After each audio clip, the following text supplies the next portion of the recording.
2 minutes late. He ain't fucking live yet. I ain't 2 minutes late unless he hit He the live fucking right live now. button already. You son of a bitch.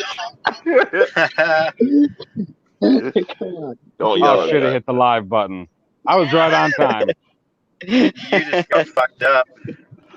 You just got fucked up by a villain. Yep, that's right. We did. We came in hot. Everybody start backing away. It is I, General Zod, and welcome to Mando Monday. And you know what, guys? I'm really liking the sound of that as I say it, Mando Monday. It's got a I'll nice. let What was that, wise ass? I know you after the whole Mando. nurses thing.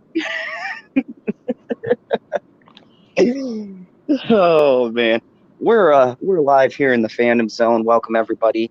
We're running with Mando Monday, and chat or anyone who's going to come in and watch this beginning little clip, because I know y'all motherfuckers watch the first 20 minutes and then dip. So you're going to catch this. Please leave us a comment and let us know what you think of Mando Monday. I think it's a good, strong opener. We were going to go YOLO or Mando YOLO, but that's too much. So, anyways, Your we're mother's here to got a talk strong Mandalorian. opener. And Nico, what up, Nico? I know that the Senate is here. Welcome, and welcome everybody. We are going to be talking about a lot tonight. I actually added stuff that the panel doesn't know about because that's how Zod does. We're going to talk about the Wonder Woman trailer, but also I want to talk about the Ghostbusters Afterlife and the Crisis on Infinite Earth. That Yay. whole deal. Because I know PB just posted a review on that, so I am curious to get his take because I've got my own thoughts on it. And I gotta say, I only grumbled at the parts with Batwoman in it. The rest of it was pretty solid. So, like every time she ain't that the talked, shit? I wanted to throw my phone because I was watching it on the CW streaming, and then there's like 6 commercials for ads. I didn't know they were gonna do that to Kevin Conroy. No, oh yeah. I saw some clips. I got some thoughts on it. Yes, Perp. That's why I'm glad to have you on, because I know hashtag you think the CW's trash. Now you could just say hashtag CW trash. So, we don't want to sound like an echo chamber. So it's good to have different voices, apparently. But anyways, welcome everyone to the channel. We've got the normal suspects here, the founders of Game of Thrones, and we're doing the same thing for the Mandalorian. But so much stuff dropped by surprise this weekend while I was in my reclusion from streaming, and I was like, I could do a video on all these things, or we could just talk about it now, because this episode, I feel like Do both. we could break it down, but there's going to be time left. So, Yeah, there's gonna be time left. so, so yeah. Do you know why there's gonna be time left? Because fuck all happened in this episode. What do you mean? I made it to like a page and a half. Almost. See, this is why I love having PV These are not full do lines. his analysis.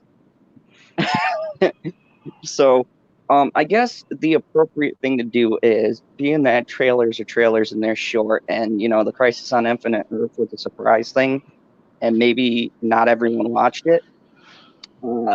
That'll be more of me and PB going back and forth. I think that we'll start with The Mandalorian because that's the shortest one. Good choice, considering that's what the show is called. Yeah. That we're doing on Monday night. Excellent choice. Tuesday night, really, but It's Tuesday morning, butthole. Anyways. So we have the gunslinger, and look, I've heard the criticisms. Me personally, I'm just being biased a bit. Yep, but I really like the episode. I'm not gonna give my rating or thoughts right now. I'll kind of, be the last one here, being that we've got YOLO on the panel. YOLO, what did you think of this episode? And then tell me your rating. I don't usually do ratings, but it's just more filler. They introduced like two interesting characters. One may be still alive. The other, who cares if he died? No, It's he like we're dead. five. And my whole thing is, if the Mandalorian, I know we still got like 3 more episodes left, and I really want to hold off on giving you like my full thoughts on the series, but we're 5 episodes in, and I gotta say that the whole Mandalorian show is just overrated. It's just really overrated because, like, yeah, we have some cool things, cool characters like Baby Yoda, but it's kind of getting played out quicker than I expected. Uh, I just don't exactly. I'm just hoping these next 3 episodes really tell us where this story is going because, like I said, it's been 5 episodes, and I feel like it's just going nowhere. That's just me. Still have No. hope for it, but. Though, Perp, I like that perspective because you say the general feelings that I've been hearing around. And this is actually great for Star Wars because for once, I think Jeremy put it the best. I was watching the video over at Geeks and Gamers. At least we are debating about the show itself and not the politics behind the show. And I just got to say, it's refreshing to have disagreements about aspects of a show, writing wise and things like that, as opposed to saying, there's this, wokeness or whatever terms you want to use. It's good to actually have legitimate debates about things and like the nitty gritty of what the show is, and not necessarily, oh, is it going woke? Do we have to worry about that? I feel like we don't. I mean, Always worry about going woke. Yeah, go broke. so it's good to have number debates and talk about different aspects we didn't like. And once again, I'm gonna save mine for last because I'm just warning you guys. I'm gonna fucking show the shit out of this. All right, go ahead, PB. What was for you? What didn't? And then what's your rating for it? For this episode, I'll probably give it an 8. It's still not as good as episode 3 was, but it wasn't bad. It wasn't as bad as episode 1. You're one of the controversial ones who just did it like 1, where most people would argue that was a strong 1. People argue that episode 1 is a strong episode? Yeah, when I hear the ratings from individuals that, 1, 2, and 3 were good, but then 4 was a drop off and 5's kind of in the middle somewhere, is what I've been hearing. Interesting. I didn't have a problem with number 4 as much as I had a problem with number 1. See, neither did I. I just thought 4's pacing was off. But yeah, that was on our last review. Interesting. So, what parts did you like and then what didn't work for you? Oh, my favorite part of the episode was probably the callbacks. All right, nice. So, being like on I like the very start. Like I've been waiting for the space battle or dogfight or whatever the entire series so far, and they, I guess you could say, got it out of the way at the start of the episode, and it looked pretty good. You know what's funny? He pulled a freaking Maverick on his ass.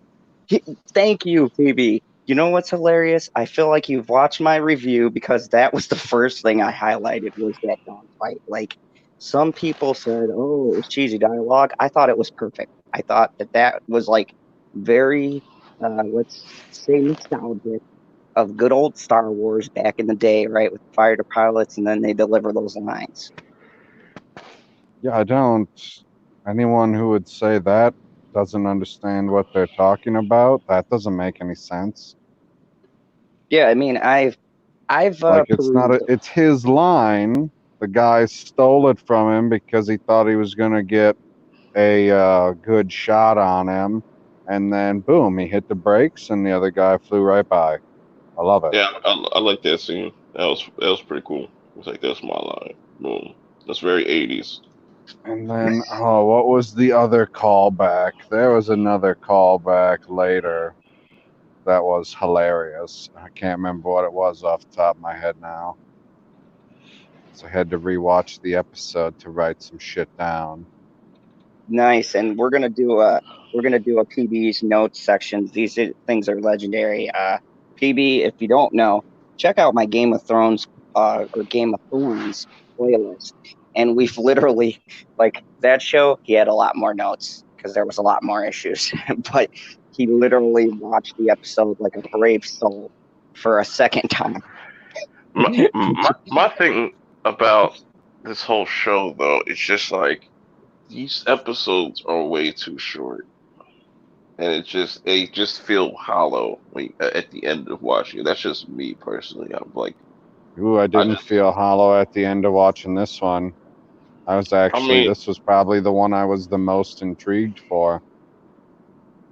yeah, it's just like I would have preferred them adding like at least like 10 to 15 minutes more, kind of flesh certain characters out, get us at least interested, just not just kill them Which right before. characters do you want to get fleshed out? You want to get the people fleshed out that they're killing? No, I'm saying like the dude that Mando was with, that was actually kind of interesting what they were Oh, doing. the Like, gunslinger? yeah, that was kind of interesting. I would have like seen that kind of fleshed out more, and not just kill them off. The Asian chick, I'm pretty sure she's still alive. Um, No, no, no, Hmm. no, no. That is Agent May. Yeah, Okay. I don't know, man. because obviously the dude that the people the person's boots that you see is going to be the dude that plays Gus in Breaking Bad. Yeah, That's going to be him. I can So never say his first name, but I think it's yeah, he's going to pop up. But it's just Esposito. yeah, it just goes by a little bit too fast. They could just slow things down and just kind of explain certain things. And, that's just me personally, but Well, it is what it is how now. about we'll slow it down a little bit and let Stevie tell us what he liked or didn't like. And your Um, rating. yeah. So rating, I probably give it a 6.4. Ooh. Ooh. I didn't like the music at all. Like when they were riding those speeders through the desert, I was like, "What the hell is this music?" It was lame. I felt like I was watching a Disney cartoon, like for young kids. So I didn't like that at all. Um, That's the I didn't. Resistance soundtrack. Yep, didn't like it. And I don't like that the mechanic lady. She was annoying. Um, I don't know. I just felt like everything she did was annoying. Um, and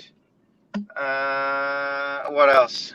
Yeah, I think it's a wasted episode because the main plot didn't progress at all, not one Well, bit. Stevie, I agree with you on the And chick being annoying, but I liked the fact that she was annoying. well, you're sadistic then, aren't you? I thought it suited the character well for what she was playing, running her particular hangar bay on Tatooine. Yeah, Ooh. I just didn't Good like it. point. Yeah. So for me, really, like as far as how it was directed and the cinematography, it was good. Like it's been consistent for me. The As far as the look and the feel of it and all that. There was a couple of shots that I really did like, and I think there was one joke, I can't remember where it was, but I actually laughed because that was pretty funny. But I didn't like Gunslinger Dude either. I liked the Asian chick. She was pretty cool. Like, she was pretty badass, shooting with the sniper rifle and all that. That's pretty cool. Everybody loves Agent May. Yeah, but then, you know, the whole time I'm thinking, where has the main plot gone? The main plot doesn't exist anymore. So the last 2 episodes has just completely put the brakes on the plot, because it started moving. Episode 2 was pretty good. We got a bit of Force with Yoda, awesome, and then we got the episode 3 where we're like, yeah, awesome, this is really going somewhere now. And then episode 4, complete side plot. Episode 5, complete side plot. Like, the main plot hasn't progressed at all since episode 3, not one bit. And I don't like that, because there's only 3 more episodes to go. Interesting. It's a waste. And that's what I said. These next 3 episodes better be mind blowing. I'm not 100% sure. I don't agree that the plot didn't progress at all in the last 2 episodes. The plot has turned into him keeping YOLO away from whoever is looking for him. So wherever he is traveling to will actively progress the plot forward. Yeah, but like, that's he's incorrect. getting hunted at the start of the episode. But it's had nothing to do with YOLO. So you think about it. Okay, yes, about 5 minutes of each of those last 2 episodes have had to do with that, in talking about we've got to keep him safe, we've got to protect him and all that. The rest of it has been some other mission that he's decided to do because somebody's talked him into it. The first guys were like, oh, we're really poor farmers and we need someone to come kick some ass for us. And then this other bounty hunter guy's like, I'm really shit at bounty hunting and I need you to help me do this. So the rest of the episode, like 70%, 80% of the episode is spent doing that, which has nothing to do with the main I plot. agree halfway with that. In episode 4, it's kind of a sidetrack because his plan was to take him there and leave him there, hoping that nobody would continue to look for him there, which was misguided. And then in this episode, he doesn't just take up the job. He needed to make more money to pay for his ship repairs. Yes, I agree, but they don't have to write it that way. Like, that's the way that it was written, and it does make sense the way they've written it, but they don't need to write it like that. When you've only got another 3 episodes, I don't think they've got time to have 2 whole episodes of side missions. Like, they could write it that it's assumed he's already done a job. Like, they start the episode and he says, glad I just got that job, now we've got the repairs done, we can move on. But instead, it's a whole episode taken up with it. And why would he go to Tatooine of all places if you're trying to stay, like, kind of low-key? You're going to places that, like, you know... Tatooine is super low-key. It's in the outer rim. Isn't that where everybody fights at? Like, that. Like, no. Hang on. Did you just say low-key? Are we talking about Marvel now? They're connected. We proved it. No, really quick before we continue. Welcome, Jamie Vick. Good to see you again here in the fandom zone. Hope you're having a great evening. Continue. That was it. Continue. I was done. That was my okay. That was my assessment. Yeah. Okay, I'm gonna step in as a ref for a second here. I think that both of you guys have a valid point to an extent. I can see what Steve But mine is saying. more valid than his because I'm American. Yeah, but mine's more valid because I'm oppressed and I'm a victim. Ooh. He played the victim card. Minority points. But no, I can see where Stevie's coming from, right? We only in 8 episodes, let's just say mini series to start out with. You know they're gonna make a season 2. It's inevitable. It's gonna happen. Okay. The love for this is just too great for them to not do it. So it's gonna happen. They started filming it. Yeah, we already knew it was getting a second season. But now here's the thing. The question is, to PB's point, do you really need to do the format you're talking about if they're going into a season 2? they can essentially carry over a final from season 1 at the start of season 2. And then season 2, I'm going to gather, will get more episodes because I gather 8 episodes was just to test to see how it would do. So I can guarantee you they're extending the episode count. Well, like I said last week, though, like I was fine with episode 4. Like it wasn't my favorite, and I think I gave it like a 7.5 or like an 8. I can't remember, but it wasn't that bad. But to me, like you don't need to do that over 2 episodes. Hold I get what on. you're saying. I get what you're saying. I agree. But why I have a not? question. Why not at least spend 70% of the episode on the main plot? So if we reverse episode 4 and 5 in the timeline, just flip them around, would episode 4 keep its rating? Like you would rate it higher because it would have wasted less time relative to how much time had been used or left in the story, not used in the story, left in the story?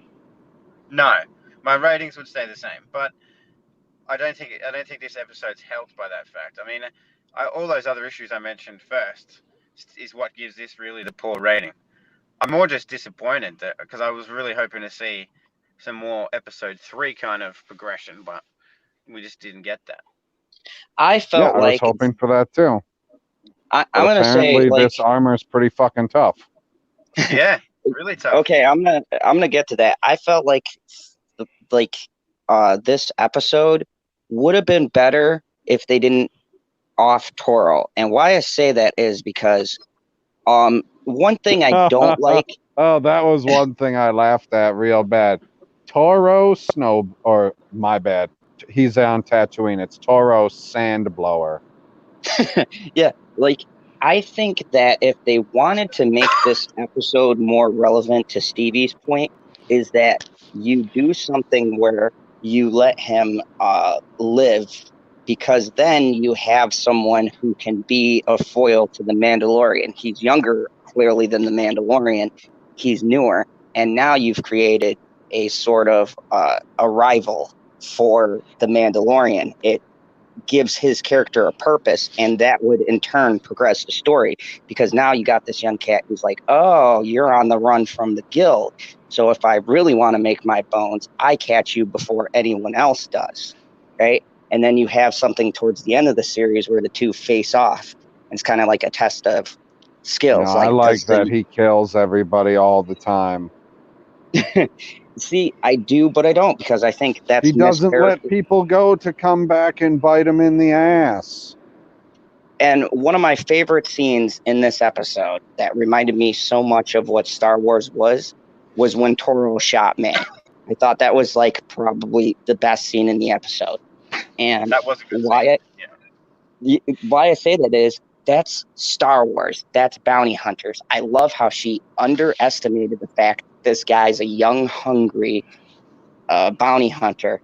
And I love the fact that they showed a woman being blasted in the chest. I thought that was fucking hilarious because everyone got up in arms at that. Just like, thank you. I mean, I think if she is dead, then that's kind of weak, because like the way they hyped her character up, I was like, she go out like that? That's whack. No, I think that they're going to bring her back. But here's the thing, then that kind of takes away from that scene if they do, because that was pretty close range and she had no armor. So, I mean, depending on where she got blasted, I don't see how they would, unless she's just a crappy shot. But at that close a range, I don't see her living. But here was my theory. We saw the mysterious figure, right? And I'm thinking that the Mandalorian is pretty much the most, well-known person there. So this person's going to get the idea that the Mandalorian is behind it. And now we have 2 groups, or probably like 3 groups chasing him. You've got the bounty hunters chasing him. You've got what's left of the Empire, or I'm sorry, the First Order. And then you have this mysterious group now chasing him. And no one knows exactly what her mission was. She mean, had to have been funded. the bounty hunters wouldn't be chasing him because they're the ones that kind of helped them get out of that situation. No, the Yeah, but I'll Mandalorian give you. helped him get out of that situation. The bounty hunters guild is still looking for him because he stole their bounty. And he So, broke the code. and so now here's the thing that I brought up at the end of my review. It's intriguing to me because like PB brought up, that's better be really tough armor because the Mandalorian's scattered now. He has no one to repair his armor or to make new stuff. So that's going to be intriguing to see where they all went to or how is he going to get in contact with them. I think that was like a one-time bailout. So all of They these all went to forts just Canto have to Bite, be and saved. they're all just gambling on Canto Bite and riding those horse things around. Ah. And there's the connection. Well, Robo Chico is freeing If I those gotta space see forces. more Canto Bite, I'm gonna need a bigger Canto Bong. So me personally, I sided with PB on this one. I gave this an 8. If I was You going would. if I was going in relation to the first 3 episodes, then I'd give it a 7. But if I'm going to relation of last week's episode, I personally gave that like a 7.5 or something. So this was better to me, at least. I mean, the dogfight won me over in the beginning because I've been waiting the whole entire show for a space battle. And I Well, mean, and they we didn't just didn't know at what level of a pilot he was at all yet. Apparently, he's pretty decent. yeah. That Chills. Chills. I'm just breaking your balls. hey, Chills. we've I done can enough chill Don harder. Capios for us to get our chill on. Okay. Look, I like when the other droid. I remember one of the callbacks that I liked was the bop on the nose. Yeah. Yeah. The Bop I droid. like the prequels. Yep. I just watched Yep. prequels, and like, here's the thing that I find interesting. No matter where people land, the show does something right that most television shows today seem to be lacking. Is it does have that hook because at the ending you are curious, like who's the person in the sand. I was on LB's channel and they had Cad Bane, and I was on that train. But then I'm like, oh wait, Carl Esposito is supposed to be in it, so I was like, but I really want it to be Cad Bane. That would It's be not. epic. Oh, but it'd be epic. Like Cad Bane comes out of retirement to hunt the How Mandalorian. many epic Awesome. things do you think are going to happen in this season? You already got a Everything. baby Yoda. Everything, PB. Everything that's ever disappointed me, they're going to make up there. So, I and don't think so. what's ironic was I had watched another John Favreau movie today. In the spirit of Christmas, I watched Elf at the theater. So I never even knew he directed that. What movie? Elf. Ah, interesting. Yeah, I guess Yeah, I didn't know he was the director for it. he directed it, and he had a little cameo in there too. So it was really interesting. So I still have faith. I can understand where Perp is coming from and Stevie is coming from. If my feelings are this, if they try to sustain this show with Baby Yoda, I think that's a terrible idea because you don't want to take the focus of the Mandalorian off the Mandalorian because then it's not the Mandalorian anymore. So I say they just kill him. Game of Thrones it, like Red Wedding style. 3 people Get die. a new Mandalorian every season. Yeah, No, but just like everyone gets wiped out. I think when the Mandalorian's like on its last season, he's definitely gonna die. He's not going to make it out of it alive. I think he's He's gonna gonna go make it to a movie. Okay, so yeah, I think that another theory I had. What do you guys think about them connecting this to the movies? Do you I think mean, that's a possibility? I think it'll be. That's what I say. I think it's not going to be until towards the end. Well, they'll mention like the First Order. They'll be like the First Order's on the rise type shit. Da da da. Because this is like 25 years before that, before the First Order and stuff and all that.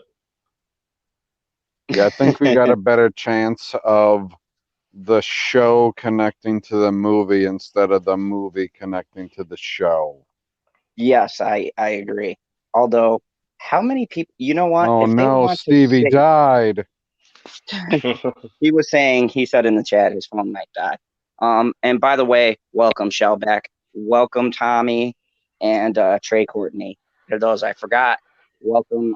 Thank you for joining us. We're just talking Mandalorian, and then we're gonna get into the Wonder Woman trailer, the Ghostbusters trailer, and then maybe talk a little bit of Crisis on Infinite Earth before we wrap things up. This is a Mando Monday blockbuster because so much stuff happened while I was away.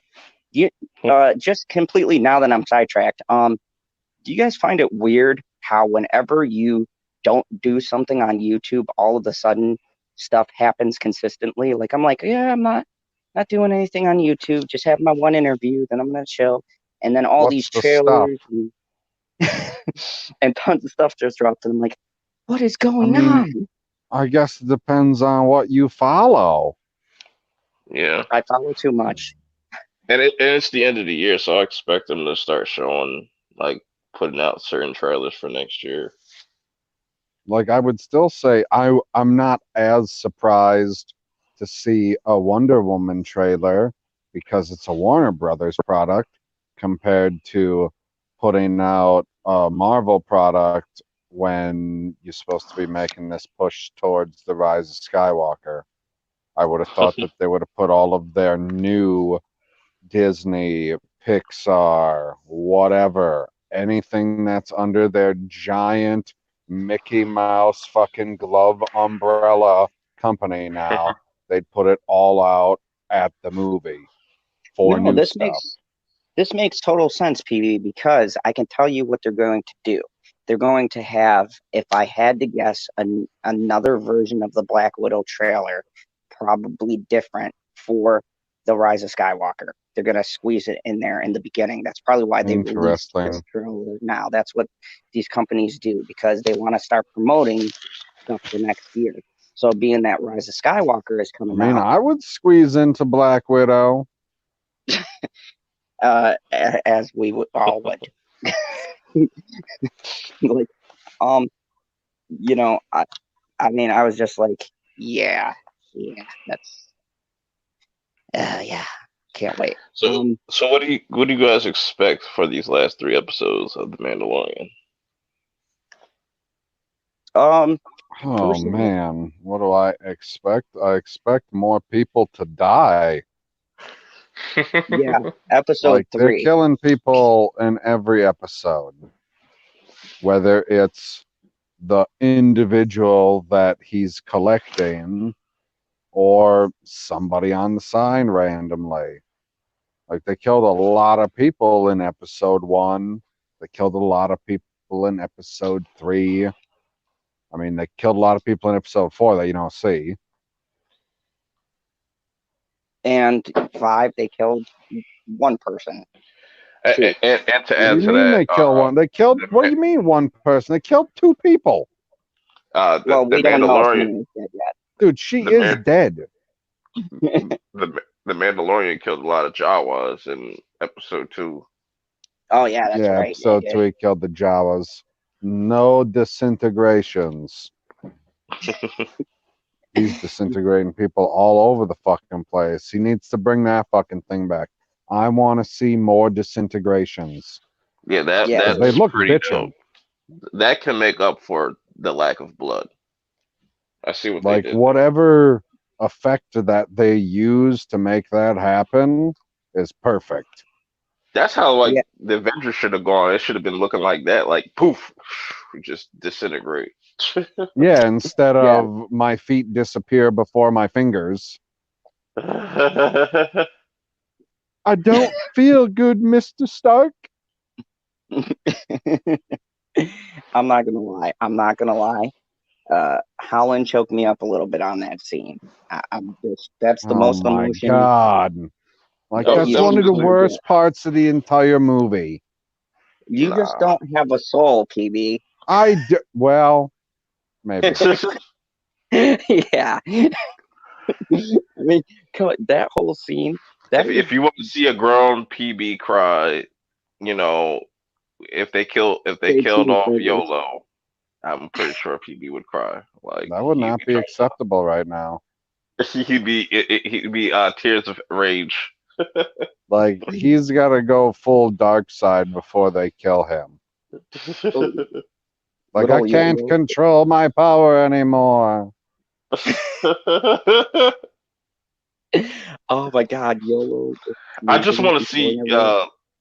the baby Yoda character just levitate and like take one of the Ooh. characters and just snap their neck or some shit with the force. That'd be fucking epic. I'd be like, yo, Oh, Do something actively with the force. yeah, just to see a baby Yoda float or some shit like. Like, because I Trey could see, Cornwall yeah, says, it "Turn, takes a baby lot Yoda." of effort to hold a giant rhino up in the air like that just because of how much it weighs. But he wasn't doing anything like actively. Like, it's a lot more difficult to serve your girlfriend a piece of fruit with the force. Oh God, yeah, I was watching that the other day.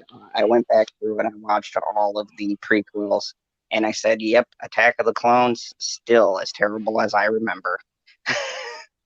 Just slightly less when I compare it to uh, What the the fuck, Last Jedi. Tommy? What is this shit? Baby Yoda on an open fire? Spit roast the baby Yoda? Trey I Terrible. think he's Courtney been, jumps in with the turn baby Yoda heel? you know, I think it's interesting.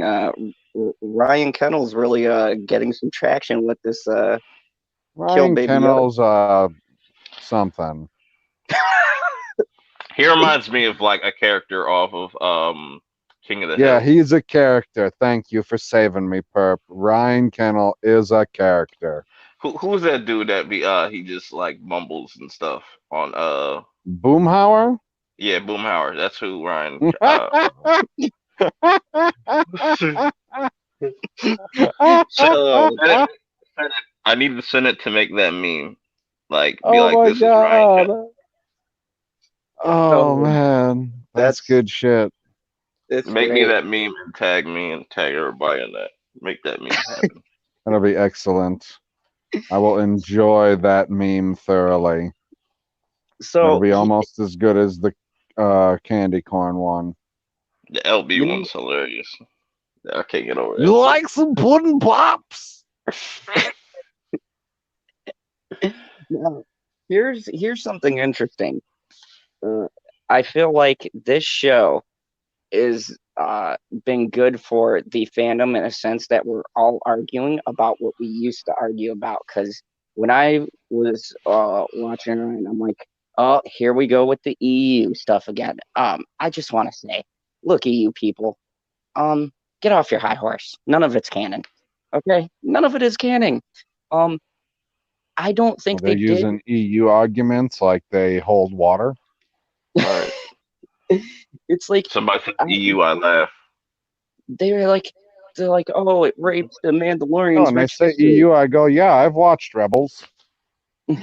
The Mandalorians, in essence, didn't even get screen time until they were brought into the Clone Wars and into the prequels. No one knew what the hell the Mandalorians were unless you were into that part. So, I mean, and they're not counting half of the EU stuff anyways, unless they want to pick and choose from it for their movies. So, I mean, I think that this show needs to be watched as its own story. It's its own thing. It does draw from some lore because it's in the universe of Star Wars, but it's really setting its own path. And I personally do like how they've, kind of expanded on the culture and how they explain everything. I think it's pretty well thought out as far as that goes. Now, there might be some pacing issues and them trying to find their tone, but look, it's a season one. There's hardly ever a first season that doesn't have its up and downs, even the best shows. I mean, Breaking Bad's one of my favorite shows. That first season, the first like 2 or 3 episodes are boring, honestly. It doesn't pick up till about the third episode. So, I mean, every season one is like finding its footing. It's Not the leftovers. all right, Perp. You have once in a while where a show will just be solid. I would say the same thing for that. And Arrow, the first season was pretty solid. No, man, Shield, Arrow's on CW. It all looks the same. It's trash. It does. It does. Unfortunately. See, now that's... Yeah, it all looks the same now because all the Earths are getting erased. That's a different point.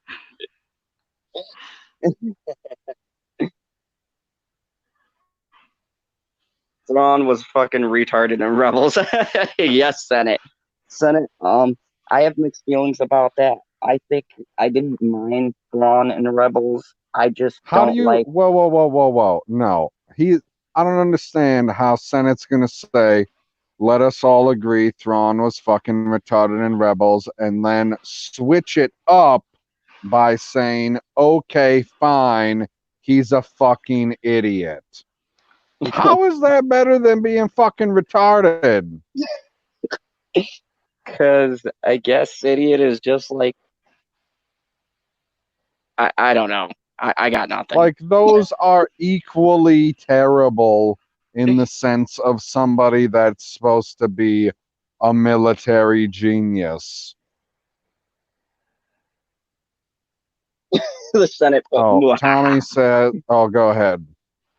Oh, no. Oh, I was you'd just... saying he was laughing? Yeah. Tommy said, they wasted a good opportunity at Thanksgiving feast with Baby Yoda. He could have been the main course. Oh my god. Y'all motherfuckers evil. That is savage, Tommy. What the fuck?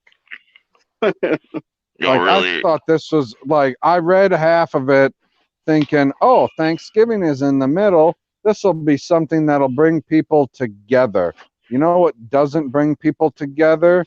Eating porgs. No. You should never eat Neither porgs. does eating Yodas. You should just hold porgs in the palm of your hands and pet them. Be like, it's okay. It's okay. Like, porgs are itty bitty things. They're meant to ride crystal foxes. Just put them in the palm of your hand and just pet them and be like, it's okay. The Phantom Menace won't eat you. It's okay. Wait. I've been saying it wrong the entire time. His name is Boom Howard? Yeah. Yeah. It's not just Boom Howard? There's a D? No. Yeah. There's been a D the whole time? Yep. That's what she said. Holy shit. I guess I just been listening to people on the show say his name. Fuck. They're a bunch of country bumpkins. So then we could all agree, though, in the grand scheme of things, I mean, it's still a pretty solid show. I mean, there's a lot of people who are quick to say crazy things like it's fallen off and blah blah blah, and I find that funny because you Fallen cannot... off since when? Since Exactly. episode 3? Yeah, That's true. I wouldn't agree with that. Like I wouldn't say it's fallen No, off. episode 3 is the best episode that they have ever done. If episode 4 and 5 aren't as good as episode 3, it's fallen off. But what people usually mean by that is it's not even as good as it was when it started. Like watching Batwoman. I've watched 9 episodes of Batwoman. Episode 1 was, episode 2 was, episode 3 was, oh God. And it just kept on doing that until you get to episode 9, because episode 9 is a crossover, and it was awesome. It's the best episode of Batwoman ever. Yeah, I wouldn't say it's fallen off. Me personally, I just don't know where it's going. I'm hoping that it ends off strong because that's what I'm hoping for. But it's just, Okay, so from you your know, perspective, it's still building. yeah. Okay, Exactly. so I have that's no good. idea. And that's the thing. I think that people are so jaded that they just want to hammer at These anything Star Wars right people away. are just fucking spoiled. I'm even fucking spoiled when it comes to just because I've watched so many fucking television shows. It's ridiculous. Like I know there's people out there that watch way more than me. I would like to meet those people, but Right? um, but it's just like you know, it's hard to take certain people serious with certain shit like that. But they lean too much into their emotions with this shit, like with other things and whatnot. It's just I don't know. Yeah, I agree, Perp. I agree. I think that there's been some people that Yeah, I've because you're watched. the poster child of leaning into your emotions right after you've watched something. Yeah, I am. Oh my God, Dark Phoenix. Oh Jesus. Dark Phoenix, it's a -1. -1. That must be a End good. of the world. It still is. Okay, that fucking thing. You know what? They should have just fucking buried it like they did New Mutants, because fucking New Mutants isn't gonna see the light of day. And you know what? I want to fucking see that. But no, Disney dick came and right up the butthole. Just Anyways, that's crazy. That New Mutants is still coming out. They should just throw that on Disney Plus. Give somebody like what I'm saying. Just it's done Oh yeah, already. that way we can see the Disney version of that, because I want to see it go from R to G, because that was gonna be a hard R. Oh yeah, I forgot about that. Yeah, they were gonna go for like a horror movie type Does vibe. that mean it's like about pirates? I see what They're you going for that R rating, matey. did. Oh, but yeah. So I mean, I think the thing is, we still gotta see exactly what the end game is here, and I think that these last episodes are going to really be like, No, this is Star Wars. There won't be an end game. That's Marvel. Try so again. so yes, I think that they are approaching the final confrontation, and Okay. I think it's going to be epic, or at least that's my hope, because I would really like to show the shit out of something. Okay, well, who is the big bad of this show? That's the Nobody has question. hung around for more than one episode It's of being a villain. it's most likely going to be the dude from Breaking Bad. It's going to be I don't know what that means. the guy. I forget his name. Less than CEO. Yeah, him. I know His two people from Breaking Bad. Nope, technically three. The Spanish guy who gets blown up. One of them is Aaron Paul. Another one is Malcolm's dad.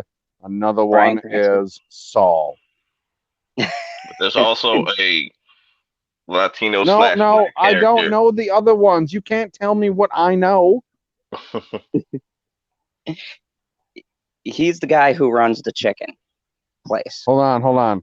Shellback says, I'm not supposed to ever do the R thing again, mateys. Is that what you mean, Shellback? I'm never supposed to do the R thing again? I think that's what he's getting at. I'm not entirely sure. So yeah, I think that we just gotta wait and see. The first impulse of everybody is to just prejudge. I think that's like part of half of what we do here on YouTube, right? We got into the mind state of getting into like a doom and gloom kind of thing, especially anything Disney related. is just on the top of the shit heap. But Oh, I really, Shellback. Yar, welcome. and he said, "Yar an ass." That's what I was saying. Yar, welcome to. But yeah, I think that we need to sit back and see where it's going, and then judge from there. So moving right along Can I sit from forward? Am I allowed to sit on the edge of my seat to watch The Mandalorian? you certainly may, sir. Does it warrant that type of viewing? Sometimes.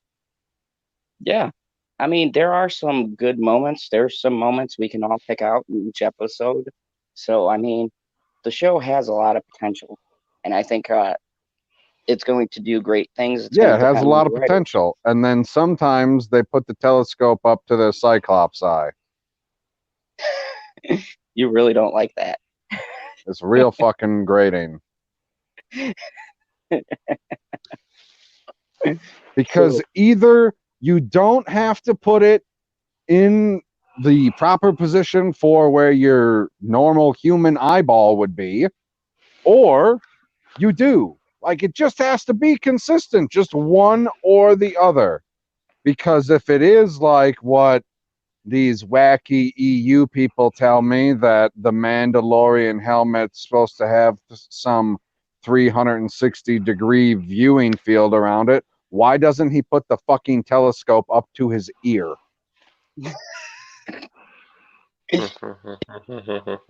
Like, we see ooh, that he can just like look through the visor at any point, and it's, I don't know, essentially a HUD all the time. He's looking off into the distance to see where that dewback is. yep. Dewback. The thing that he's riding in the episode. Oh, that sounded racist. So dewback. No, it's not a Mexican thing. Or wait, that's wetback. Oh, A dewback is their child. Get it? They just got a little dew. Hilarious. You just you oh, just you just found the never mind. Wait, continue. dear. That's just funny. I You can know, say these things. I have a Santa Claus hat on, I was even though my picture's a little squished, but whatever. I was watching Dave Chappelle, and I feel like my show is kind of like this, where he's like, he comes on the second episode and he goes, "I haven't been canceled yet, but tonight we're going to be." Right? He goes, "Episode 2, they're gonna take me off, and it's not because I'm black." I was laughing so hard. God, you realize they can never play that show again. Like, they don't even do the replays anymore for that show. Instead, we got Amy Schumer. Mm, That still Probably does smart it. on their end. yeah, They put Amy Schumer on there, a chick that likes to steal jokes from a dead person. Great. It's a yeah, lot cheaper to play stolen jokes from dead people than yeah. fresh Because then they jokes from can't. a black man. Yeah, because then they can't protest. Yeah, it's terrible. But anyways, so before we move on, there is one thing I wanted to do. So, Mr. PB, I didn't want you to waste your notes. You did a Okay? breakdown. So what did you catch from the episode that people may not have noticed with your keen eyes? I mean, for us liking that very first scene, he tells YOLO to hold on. They're in space, and he's inside of his little bassinet. What the fuck is he supposed to hold on to? Right. He got three. He has three fingers. What the fuck are you I was holding like, on yeah, hold to? on. Just force hold yourself in there. Just push out with the force, and it will keep you in place, I guess. I don't fucking know. I have no idea why he said that. That is a great catch. See, I never thought about that. was like, Right. okay, like usually when you tell somebody to hold on, whether you're in a car, in a boat, on a bus, in a fucking plane, anything that's moving, you're actually telling them to hold on. Like, there's nothing that he's going to be able to hold on to that's going to help him in this situation. Like, he wasn't even sitting in a chair that would help him. Yeah, Like, he exactly. That's a needed very he good point. needed something like what BB-8 has with the cables to keep him in place. True stuff. True stuff. What And else then, did you notice? I'm sending out another tweet.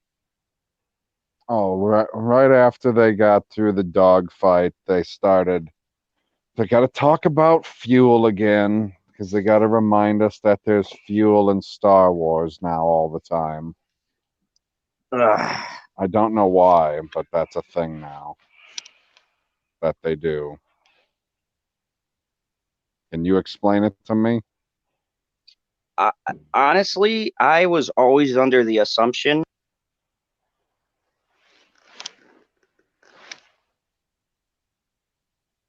No, he's What probably going. assumption?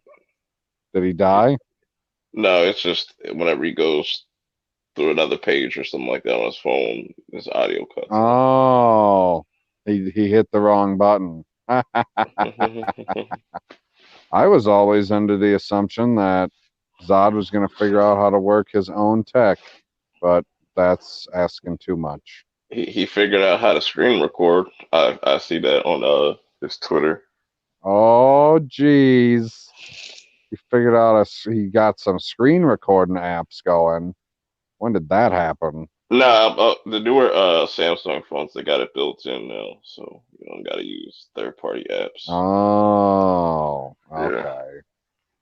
Hell Well, yeah. that's not as Speaking of fun. which, shameless plug for myself. Expect an in-depth look in Marvel Strike Force at my roster Oh and God. on Dragon Champions. Also, I might even do some live play where you get to see my orgs in action and Live my play. kick-ass Doctor Strange team. It'll be great. Live play. Is that like Oh some yeah. kind of racist term? DJ Odyssey, welcome. Good to have you here in the channel. We are breaking down the Mandalorian, and now PB is telling us he took some notes. He's telling us some things we didn't know, like when I the took Mandalorian. notes. Yeah, yeah. I Apparently he did did. take notes. They're right here in front of me. Sure shit. Like when the Mandalorian told YOLO to hold on, yet he has nothing to hold on to and 3 fingers. He Yeah, has hold on no with your three thumbs. fingers.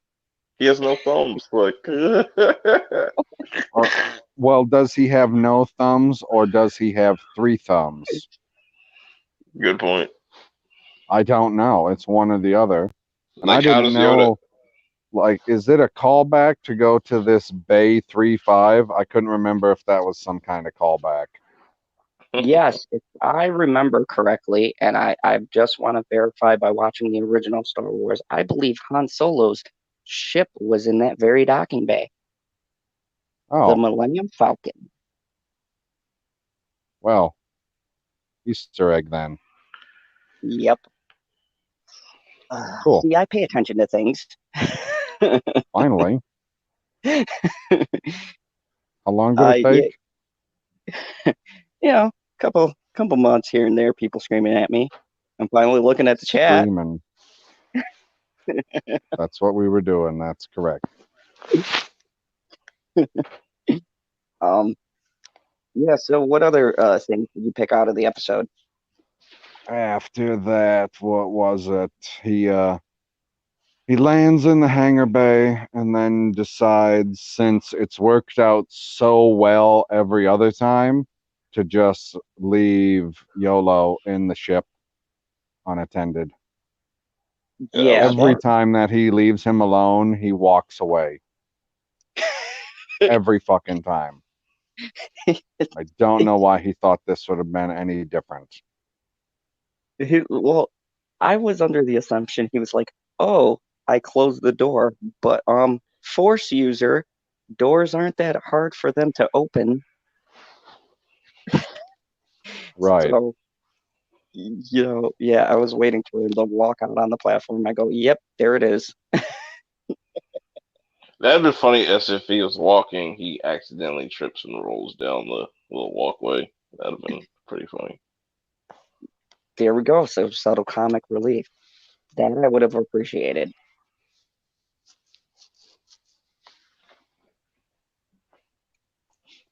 Okay. And then they had the droid bop on the nose, which what I didn't understand was how did I swear to God those droids were inactive at the time when they got there, and then they just magically become active. And then the other one, like the one on the left side of the three of them, I believe bops the one in the middle on the nose. How did the one on the left get turned on? I have no idea. Oh None at yeah, all. and the turtle screamed at me 94, 94, 94. I'm guessing he means What? A 94. So, What? What? Bay 94? Oh, yes. okay. What Hold about on. the second time that he went there? What bay was he in that time? The Ray Bay. He was in medical bay because he had just gotten thawed out.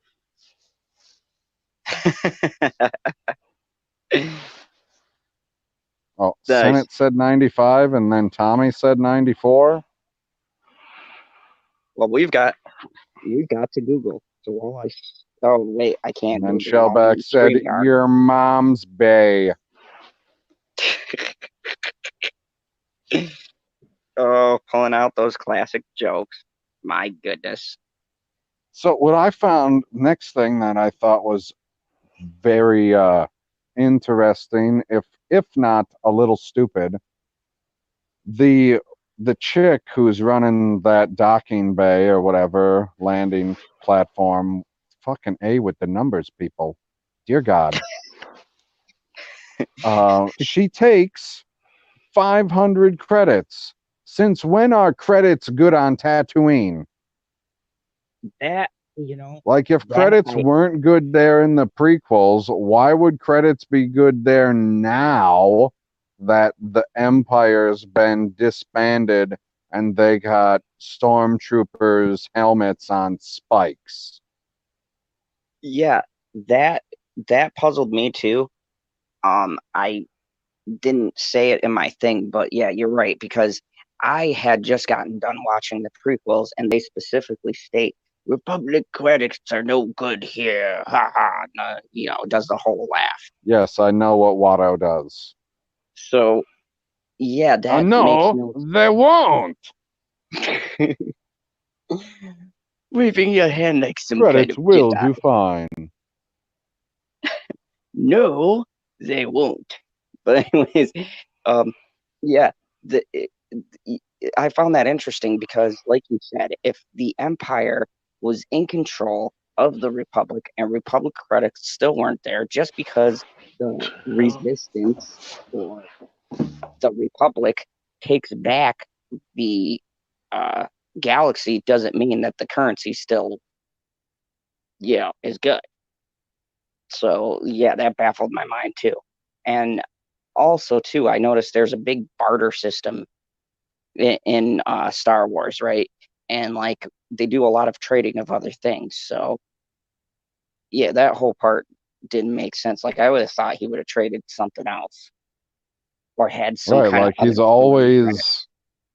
always looking for like local work on whatever planet so that he can get whatever local credit or, mineral or whatever they use for currency on that planet.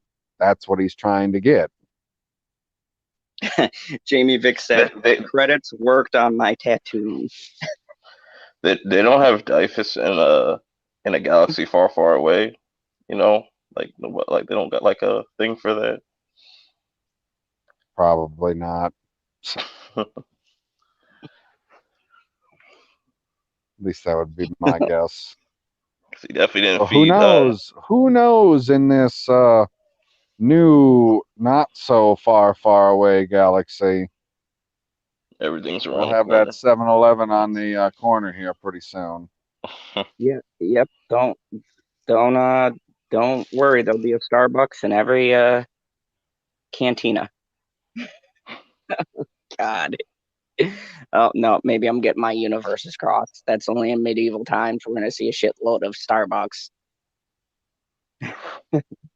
But no, I yeah, that's a good point. I did not see like the reasoning, especially surprising was like you said, the Mandalorian always tailors what he's going to trade to the place that he's at. And in this particular point, you would think he would have already been here and known they weren't going to take credits. So yeah, that scene was kind of out of place, unless it was a weird callback.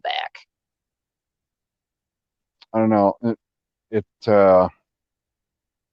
mean, obviously, she takes the credits for, I don't know if it's just his docking fee or if it's like the down payment for what she's going to end up working on for his spaceship. I'm not entirely sure what it's supposed to cover, but she assumes that he's going to get more because he's a Mandalorian. You know, if he can't earn it, he'll just kill somebody and take the money, right? Exactly. Disney Star Wars. This is the way. I have spoken. I'll get who's ever writing shit for this show. I'll give them credit for that. They do got some great one-liners and bits of dialogue that go back and forth. Even though that came from Walking Dead, even though Negan did it like this is the only way. That means it's not the same. Same context. I just want to say the chat is really deranged tonight. YOLO is getting cooked every single way, preserved every way. What the fuck is going on? Oh my God, you're right, Shellback. We're having it chilled. We want our baby Yoda tartar. That's disturbing, people. Stick to eating porgs. Live your best chewy life. So, going down the list, what else did you catch? After that was he takes off and he walks past the post that has all the stormtrooper helmets on the spikes, which I'm pretty sure I'd have to go back and watch all of the commercials and promotional material. I'm pretty sure they're out of scenes that they've used that when they were doing like preseason stuff. I don't think that there's anything in the final 3 episodes that we've already seen. Yeah, that's true. Because that was the last thing, because they were showing that clip. Shit, I think they filmed that day one. What's up, Geekicidal Tendencies? Good to have you What's up, in Geek? the chat. Or But tendencies. yes, We got to keep him away from LB.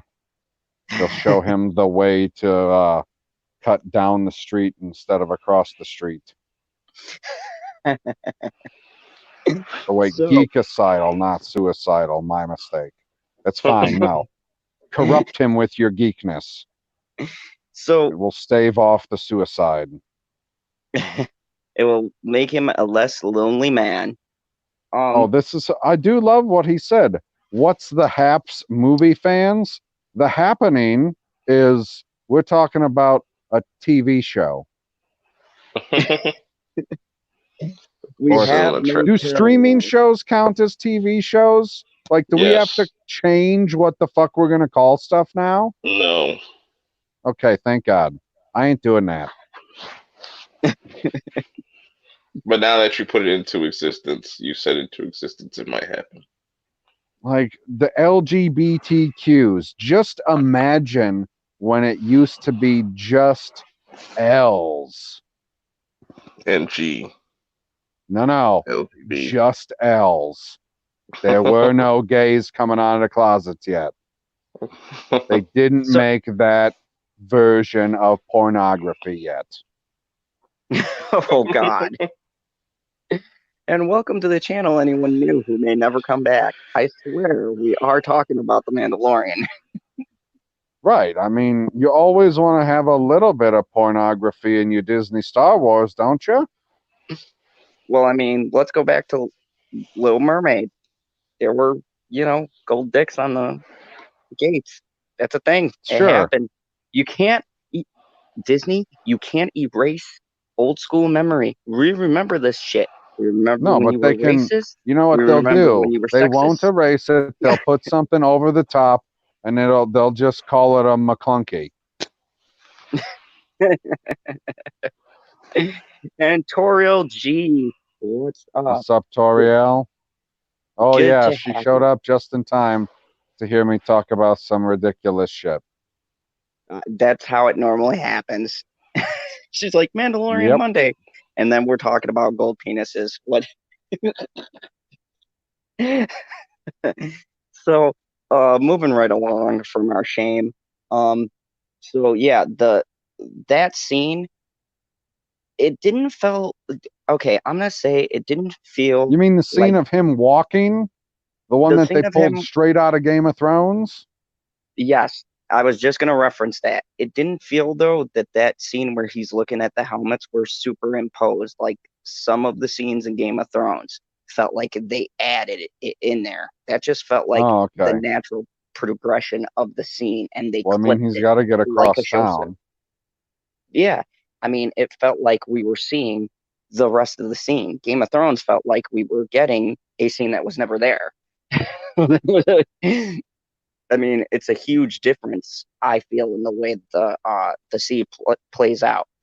And my other question to that was, who put those helmets there? Because I immediately went, and I don't know if you guys like Huts. flash back to this. No, I went Ewoks. Like those little fuckers just landed there, like Oh, you Houdini. think some Ewoks grabbed a ship, flew to Tatooine, and was like, hey, we killed these guys on a separate planet. Would you like to put these ornaments up in our honor? Why not? Those little fuckers get around. Why in the fuck? Teddy bears from a forest are not going to live in a desert. Who said live? I'm sure They creatures ain't going to the desert, vacation. period, unless they need fuel. They could have needed fuel. It could have been the attack squad. Empire Strikes Back. I'm sorry, Return of the Jedi, and they're like, oh shit, we ran out of fuel particles. Let's stop over at this planet for a bit. Oh, we got these random helmets. Let's put them up here and celebrate our Just victory. don't call them particles. Just call it fuel. That's a good technical there. No, that ain't technical. That's just making stuff up. Hey, I at least have some fake news here, okay? The raccoons don't always get it right. Nope, Mm, they do not. They're 50-50. true, but it's better than John No, I Campea mean like sources. 50% of the time they get it wrong, and 50% of the time they're not right.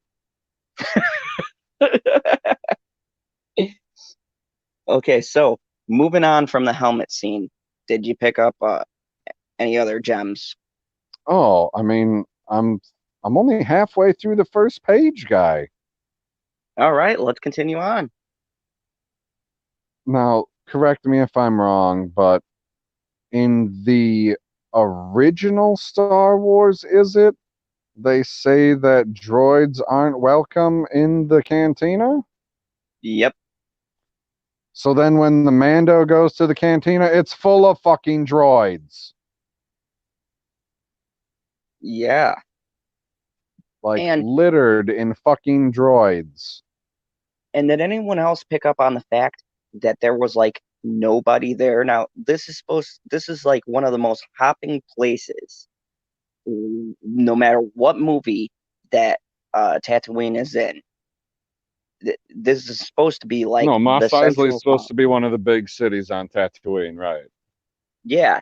And like you go in there and like I'm like, damn man, what is it, a Monday or something? There's no one in there drinking, no smugglers Yeah, it's off a to the Monday and side. they were closed. I was like, That's what it looked but like. I'm just saying, $10 million an episode. You can't like CG a band and some more people. I mean, That episode definitely wasn't no 10 million. Well, I don't know. I guess, does it have to do with the fact that the Hutts aren't around in order to prop up the establishment? that could, that could be a reason. Like, the That's only true. reason that that bar was a hopping place was because it was the counterpart to the bar on Coruscant where they're selling death sticks. Oh, and everyone loves those death sticks. Right. Want to buy some death sticks? Geekocidal tendencies put it was Life Day. No, he wanted to get home for Life Day. Life Day should be coming up pretty soon, though, right?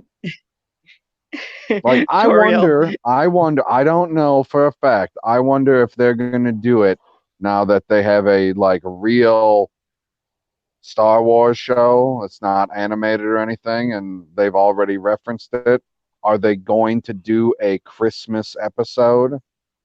oh, And you can that'll put be. up your Festivus poll, and we can have the airing of grievances?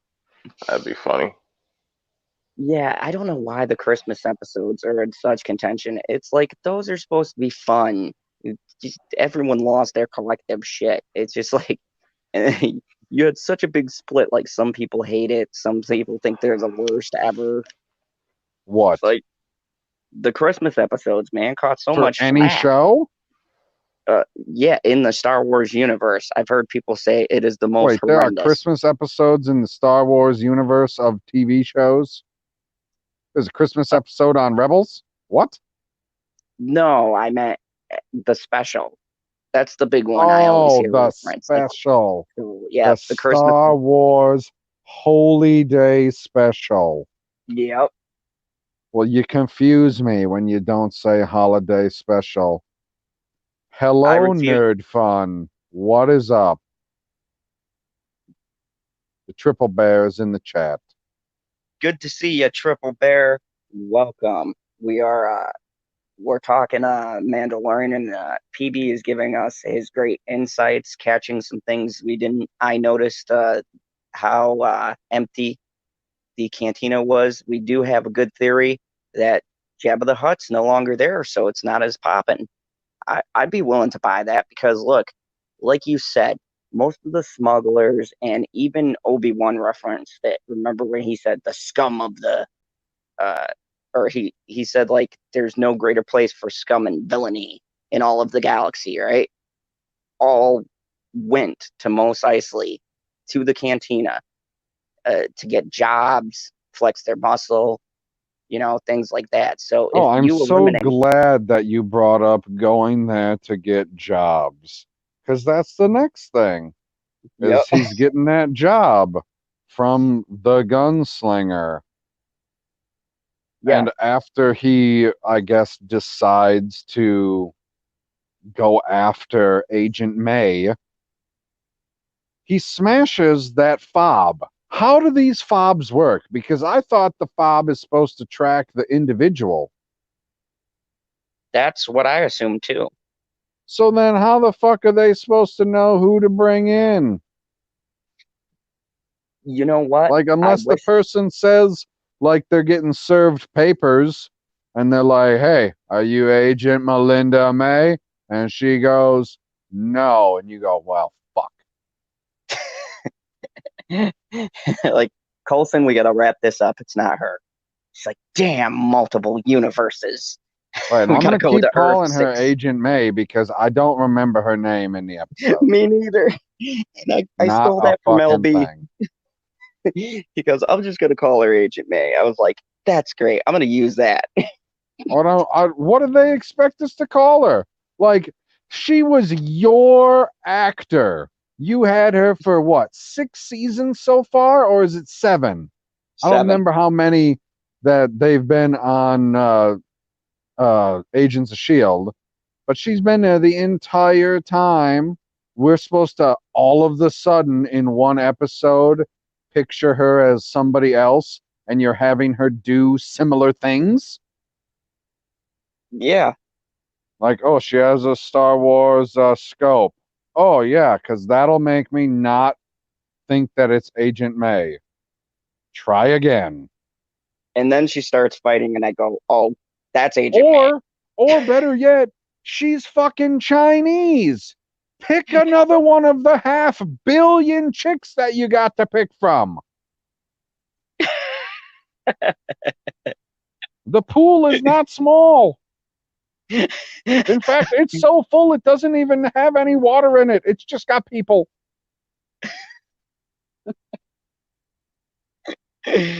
Oh my goodness. This is why I love I love when we do the notes, because you catch so many things that I have to go back through and go, yeah, that's it's good to look at things with a critical lens, because and I mean, this fun little exercise, people, you could do with anything and pick out things where you're just like, oh, that doesn't make a lot of sense. Well, I mean, most of the stuff, I mean, at least the stuff in this show isn't character destroying like it was after you've watched 6, 7 seasons of Game of Thrones. Maybe a little less with some of the newer characters. But you've watched them and you've seen the decisions that they've made and how consistent their characters are. And then they're like, oh, you remember that character and how they used to act? Everyone in this show is a sociopath now. Forget everything you know. We don't have that problem with The Mandalorian. At least not yet. I guess if we make it to season 8, we might run into that problem. I guess Yeah, I don't. I'll be willing at this point to get on board with the opportunity of getting disappointed. I think that's what's important. You just hit the nail on the head. At least, we got people, big channels, and other people at least in the conversation. And I think this is important. I'm liking the feeling that we finally have someone to bridge the large gap that we've had with the Star Wars universe as a whole. Like, this show, I'm really thinking Obi-Wan is going to be epic. Like, I can't wait for that. And of course, Clone Wars, the actual final season. He said Obi-Wan. What? Oh, what do you got to say about Obi-Wan? What do you got to say about the man? Man, Whoa. I could see no fucking Obi-Wan, the Boy Scout. Whoa. Geekicidal Tendencies has some blasphemy in the chat. Star Wars does not need used up Marvel actors. Agent Melinda May is not used up. I will not have any of this. Oh, went after your girl. Ah, No, she's not. She's not my girl. That's not my favorite. She's like my least favorite on that show. really. You don't like me? On Agents of S.H.I.E.L.D.? Yeah, who are you putting over her? Because I know you're not gonna say Daisy, because I'm gonna have to have a brain aneurysm. Daisy is so overhyped. Yeah, but she's hot. Oh Jesus! Like all of the things go in to the categories and they are weighted appropriately. And she's got weight in the right spots. Tommy. I'm having a bad complex, man. I saw Elf, and I got the looks, man. I'm gonna be like that guy in the boardroom who just attacked Will Ferrell. No, my favorite chick on Agents of S.H.I.E.L.D. is the one that's not on the show anymore. What's her face? The tall chick. I can't remember what that. She was the one who was dating the British guy. Oh, okay. I know who you're talking about. The other scientist. No, they were not. No, no. The British guy and the female chick. You have it backwards. It's the British chick, and the guy is Fitzsimmons. Yeah, that's who I was thinking No, of. you So, have the other way is oh, the American chick and the British man who were dating, oh, and they got forced out at the end of season 5, I think, or something. yeah, yeah, that's what I was thinking of. Like they got their covers burned or some shit like that. I don't remember exactly what happened. But I wouldn't say that they're burned out or they're used up just because they were on another show. But you can't expect people to instantly identify them as somebody else because it's not like the Mandalorian, whereas you could say that he's the Viper from Game of Thrones, except we haven't seen his face yet, unless we would have been one of those kids playing soccer outside the window and just turned to the left slightly and been like, oh, there's a Mandalorian's face right there. Oh yeah, such a big plot hole. Um, so what else did you pick out of the episode? After that, yeah, those fob things. I want to know how he had this map memorized in his head. I don't know how these fobs work at all. Did you know how they work at all?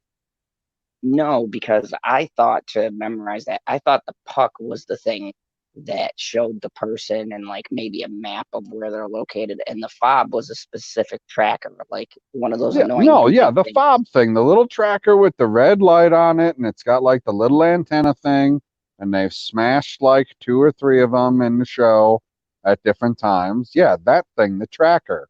Like everybody in a galaxy far, far away is microchipped,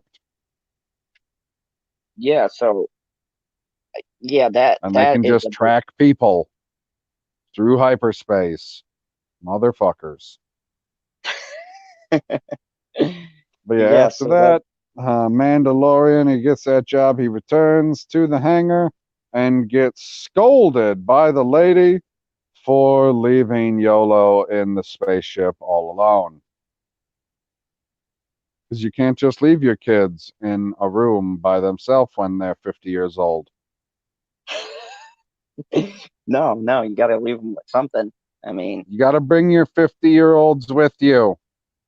Load them up in the car, man. Or he's walking across town. I guess you can't really have that thing coming with him across town. Everybody like, oh, he's the guy with the little Frieza. Get him. and see you later, Jamie Vick. See Thank you, you Jamie for Vick. Thanks See ya. for stopping hanging by. out. Thanks for the banter, even though it was not lonely. So wait, little baby Yoda is 50 years old. So would he fall in the line of being a boomer or a Gen Xer? Ooh, that's a good Oh, question. So he would be a, oh man, he'd be the only, well, I guess you can be a boomer in diapers. I guess that doesn't really exclude you there. Whoops. There's lots of boomers in diapers all over the place. Gen Xer's gonna join them soon. Hey man, I'm looking forward to it. Me too, man. I can't wait. You know, it gives you a reason to be able to As poop long as I wherever don't you're have at. to have some family member take care of me. That's the government's job. Ah! Oh, yeah, it's good we're politically correct here in the fandom zone. Guess what? It's Kryptonian politics here. Do not follow your Earth laws. Um, Otherwise I wouldn't have gotten those copyright claims, not strikes. Never gotten a strike, only a Nope. claim. And I got Yeah, I one got two. removed without even fighting it, apparently. Yeah.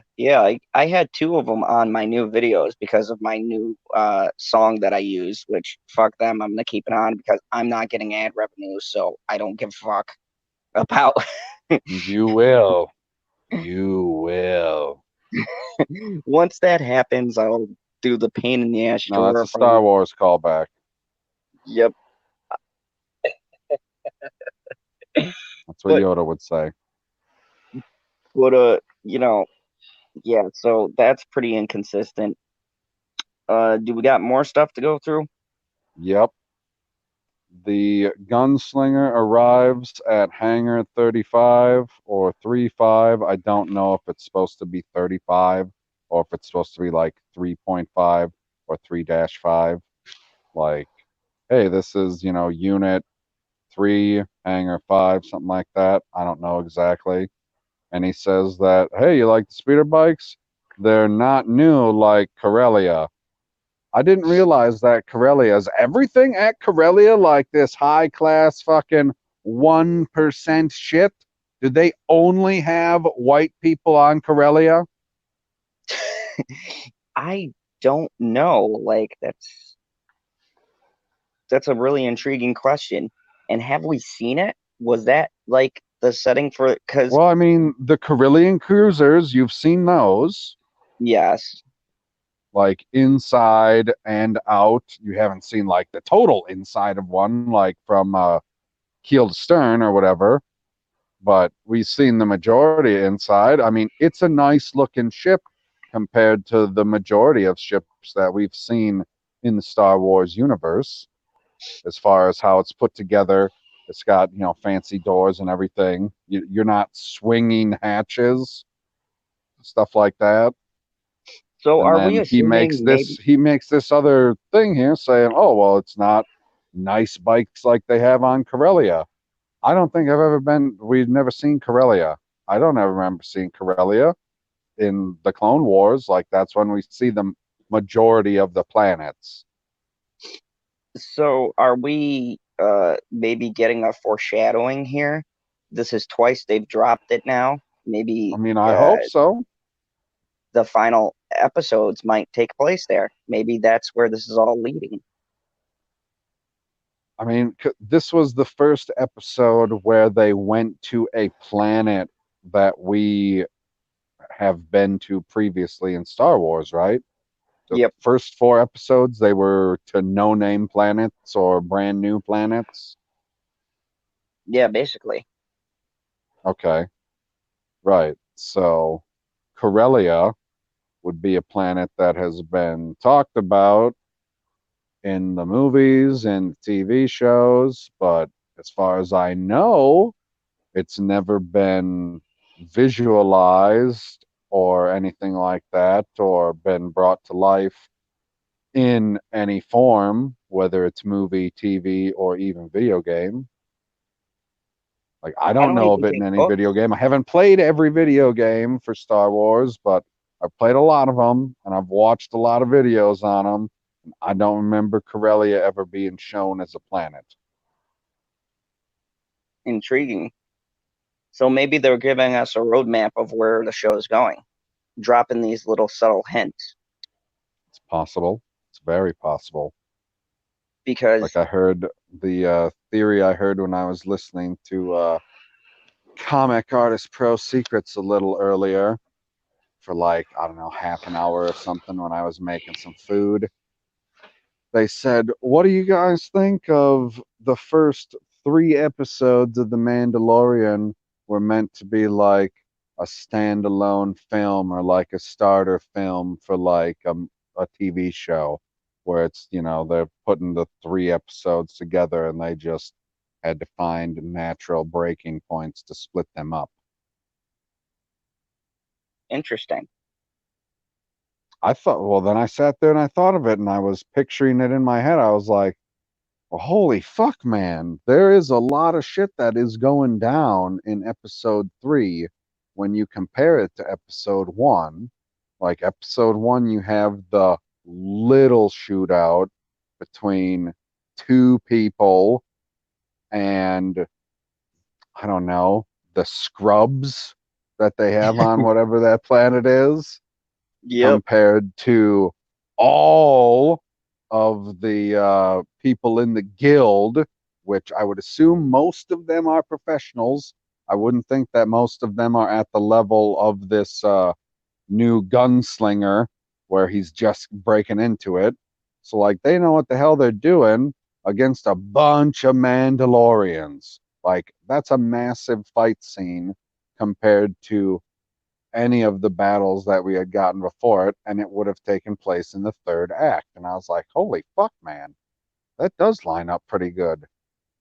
Like, put all that together and, see how the pacing works out, because that would make a little more sense, being that I think all of us and everybody that we've talked to at least has said that the pacing of all of the episodes has been inconsistent with the other episodes. Yeah, that's true. Like, And not that it has either been good or bad, that's irrelevant. It just hasn't been consistent. exactly. So if you put that into perspective, then these last couple of episodes should be pretty fast paced. I mean, like 6, 7, and 8 should move at a breakneck speed. And we've got the person who made 3 doing episode 7 because they got the one Okay. before the season final, and then you have the man John himself doing the final episode. So, and he did the first episode. So there's some symmetry there, and I would like to see how uh it all connects. Or no, he's doing 7 and 8, I believe.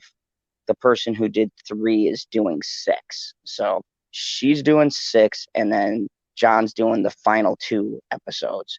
So I would really like to see how the writing is going to flow in between the different ideas, because you can tell the difference between each writer's style and the pacing and what they throw in and what they don't.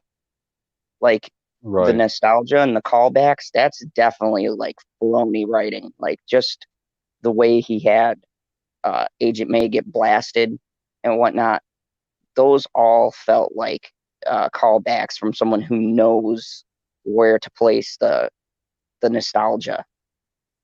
And then there Right. was the hint of that planet we still haven't seen. So, I mean, me personally, that's why I think it's all leading to something really big and massive. Like, I do agree with Perp in a sense that, like, episode 7 and 8, like, with the way they did I'm 3, not 3 sleeping, could have by the been. way. I'm just on my phone So, waiting for talking Oh, about Wonder funny. Woman. yeah, we're gonna get to that. So I think, like, in conclusion, I think that they need the last In 3 conclusion, Yeah, I mean, oh shit, do you have more notes? you conclusioned me already? He just got on the speeder bike. Well, continue, my good sir. Well, I mean, after that, they pulled over to look at those Tusken Raiders that were out in the distance, and then apparently Tusken Raiders speak in sign language. I didn't know that. Did you know that? Yeah, there's been a couple of references. Like I've said this numerous times. Like if you go to Clone Wars, there was a mention of it. There's also a mention of it, yes, in the Okay, books. There's a mention of that not reading comics. the books. Yeah, there's a mention though in Clone Wars about it. Um, so there is things that like the Raiders do communicate, and that they have been known to let people pass trading just like anyone else. The misconception is they're savages. They only attack when you No, enter I their just said I territory. didn't know what their language was. No, I I didn't mean just assume what their language was.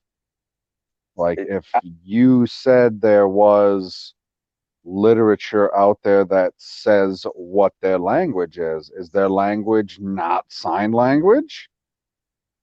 I'm pretty sure it is, because uh, the only thing they've been known for doing is yelling.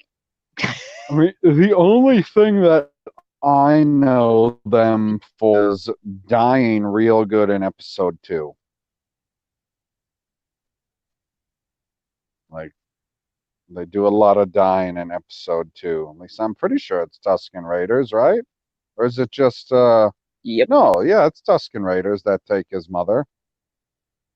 Yeah, he slaughtered that whole village. I rewatched it. He tracked them down and went to town. Right, but it was Tusken Raiders, not Jawas. Like they're It both was sand people. no, it was the Raiders. Right. Whereas nobody knows what a Tusken Raider looks like. You've never seen their skin. Nope. As a fun Still fact. haven't. Still Like I haven't. don't even think Tusken Raiders know what Tusken Raiders look like. They just uncover their groin areas and go to town. So yeah, I believe that there was precedence for that. So Okay. moving along from the sign language, what else did you get? After that, it was then they had to hop back on the bikes, take off for a while, and that's when Stevie was getting upset at the music.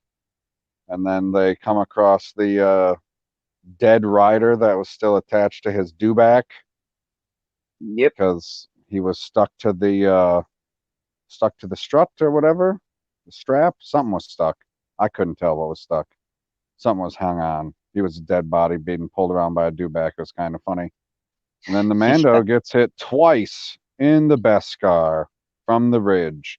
Because apparently it can hold up at that range, no problem. Which Yep. is great to know, although apparently it holds up at any fucking range because I don't mean to jump ahead, but now I have to because I've triggered myself. After they come upon her, she shoots him square in the fucking chest from like 50 meters or so, and he's perfectly fine. Yeah, man, that's some tough. Whereas he just said that, well, thank God we were this far away, or else I don't know if the Beskar would have held up. Oh, you're Apparently talking it would about have when been his bike fine. got shot? Because she didn't hit him that time. She hit the bike and he fell off of it. No, the second time after he stands up and she shoots him square in the chest. Oh, okay, yeah. Yeah. That should definitely Yeah. fucked his shit up. Right. Like he is, I don't know exactly what the combination is, but he just has a non fully actualized Captain Phasma suit started. Like she can just walk around and people just be firing like, all these dumbass fucking Jedis that are like, oh, we got to learn how to deflect shots. No, just go get some fucking steel, man. Because you'll be able to walk around in it just fine because you can have the force hold it up a little bit. Even if it's a little heavy, it's not going to be heavy for you. You're a fucking Jedi. Instead of having to learn some fucking technique to deflect blaster bolts, how about just use some fucking armor? I love it. I was waiting for the point where you were going to go off on a rant.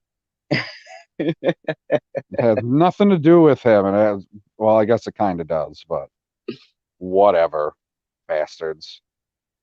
Oh, next. Oh, this was the best fucking callback of the whole episode.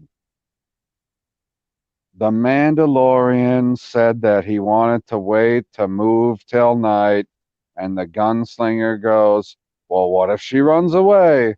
And he said, no, she won't because she has the high ground. Yep, I did catch that. I had flashes of Revenge of the Sith where he was like, I have the high ground. Don't do it. It was excellent. Like the got callbacks all over the place, and at least this episode.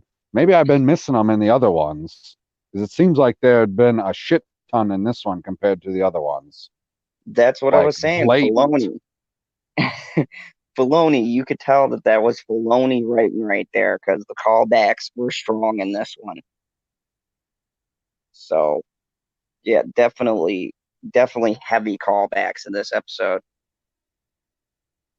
And then they needed a little comic relief, so they did the scene where the gunslinger is dicking around or screwing around with the Mandalorian when he's sleeping by pointing Yep. his gun at him, and he just lets him do it and lets him do it, and then he turns to him, "Are you done now?" I thought that was Yeah, great. that was very Like good humor. him in particular in this episode, he has a lot of good retorts or comebacks or whatever you'd like to call them. Yeah, I think that really adds to the character too, because they don't make it goofy. It's just more of a matter of fact or delivered a little dry. And No, I think that whereas I get disappointed with him when he is so quick to make a deal. Like all the time, he's just like, okay, no problem. Yeah, let's do that. Uh huh. That'll work. no, Like, but not in I this don't episode. remember He did any walk time that he away. negotiated. No, this episode he did walk away until he said, "I will give you all of the money. All I want is the fame."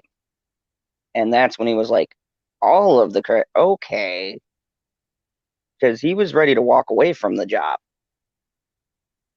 That's what I'm saying. It's he doesn't negotiate. Like he did that wasn't necessarily a negotiation tactic. That Well, was more pretty on much just Arturo's a part. gambit. Like, hey, this is either 100% gonna work or 100% not gonna work. It's not like the old, hey, I would like to get, a good number for me is going to be 40%. So I'll start at 60. And then he comes in at 30. So then when I end up at 45 or 50, I'm actually ahead of the number that I would have been happy with. Like he doesn't negotiate at all. That's true, but it could more or less be part of the character It might be. I mean, because I, he's I would hope so. 'Cause he's a the very the lack of extremist. negotiation on the end of a bounty hunter is a little mind-boggling to me. I would think that bounty hunters would always be negotiating unless that's his tactic. Like, this is the line. I'm not going for anything less. Would he have taken 90% of the credits? That's what I'm saying. Like, without a negotiation, we don't know where his line is ever. That's a fair point. Like we have no reference at any point in any episode to be like, oh well, he did do this one for this amount of pay, and he did this one for this amount of pay, but he walked away from this job and he walked away from that job because they didn't offer enough. I mean, how many jobs has he walked away from in the show? None. Yep, And none of true, them have paid the same. true. That would So be it's like, interesting. hey, well, I just, I need, therefore I accept what the terms are. That's what it seems like to me a lot. Yeah, it could be more doing stuff out of necessity as opposed to doing it out of gain, is what I get. And if that's the Well, case, yeah, then that because does. he's got that other mouth to feed. Haha. Not to mention, too, that holds true to the character itself. Because when you think back to when they had all the Mandalorians there, right, they're really coming out of necessity, not out of profit. Most of them aren't looking for that payoff. They're just looking to get their armor, take care of their people. So I can kind of understand where the negotiating might not be as strong as, say, a smuggler or a bounty hunter who's not worried about a race, but more or less worried about themselves, or they're worried about the fame, or they're worried about getting this new thing and that new thing, you know, Okay. going to this planet, get some I got a space question hookers. for you then to continue on. If the infrared, I think that's what she was using, is in the scope, why is she wearing her helmet when they're driving at her on the speeder bikes and shooting the flares.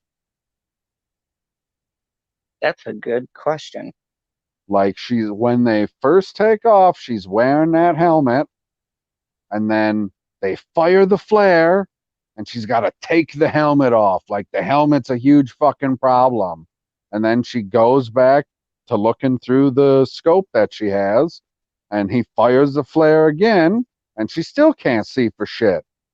And I was like, okay, well, I can see you might have had the helmet on during the day to stay out of the sun because you're on a desert planet that has 2 fucking suns.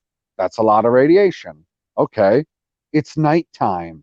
You're not staying out of the sun anymore unless you have it on to stay warm. Like just the way that instance played out was very confusing to me. It did not make any sense. I was like, what are you taking a helmet off for? That don't add up. Like you're not going to be able to see through the scope just because your helmet's off. Or maybe she had something kind of like the Mandalorian where it was helping her check. Because remember, she is a Empire or former, Emperor, whatever for their military, right? A sniper, elite sniper. So maybe the Sure. helmet assists in some way. Like, She was an assassin. yeah, but didn't she do work for the Empire though? Yeah, she was an assassin.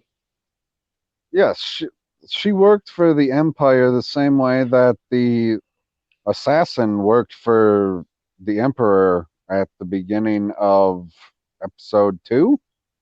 Yeah, or we'll say Boba Fett too, because he worked with. No, I assume he he's a worked with bounty Darth hunter. Vader. No, I see. assassins and bounty hunters are not the same. If they kill someone, Ass- then it's relative. Okay. Oh, that's like saying Muslim terrorist. Like, not all Muslims are terrorists. Are all terrorists Muslims?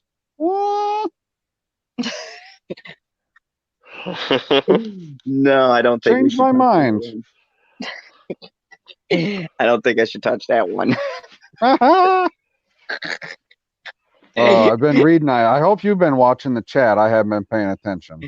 Yes, Grim yes, Monolith Assassins showed are up. way more. yeah, Assassins are way more stealthy than bounty hunters. Bounty hunters, they'll just go Grim up to you. Monolith. I love the Power Rangers. yep, me too. Not a But dig. yeah, I agree that the whole helmet situation in general is just confusing because, like you said, he's got that predator view. So why does he need a telescope thing? Like, doesn't the helmet use a zoom in feature? And conversely, that would be, I imagine, the same thing for the assassin. Right. That you know, if the if the helmet is helping her track, right, or maybe even let's just for the sake of argument she's using it as a way in conjunction with her scope to get an even better view, then yeah, it doesn't make sense because she would have seen the flare and go, oh, they're trying to blind me because she's done this before. So clearly she must know the tactic. So yeah, that doesn't add up. Why would you then take your helmet off and go, oh, my naked eye will do it better? No, it won't because the flare is still going to fuck the infrared all up. So either way, you Right. have a problem. Now, what would have made more sense is if she didn't look through the scope and just tried to eyeball it, because at that point, you got to figure speeders are moving hella fast. So, Yeah, if she no scoped him, that'd been savage. That would have yeah, been that's what I'm super saying. savage. That's what I'm saying. I mean, you would have had a better chance because then your eyes can look away from the flare He and should then have just took Like, try to that track. gun. He should have took that gun she had. Oh yeah, did he I kept not? on. No, Probably not. no. I watched the episode twice. No, Mm, they left the weapon there. They just kicked I it don't to the know, side. man. I would have kept that on me. We have the disintegrator and a nasty I ass feel sniper. like I'd have to go back and watch that part over again.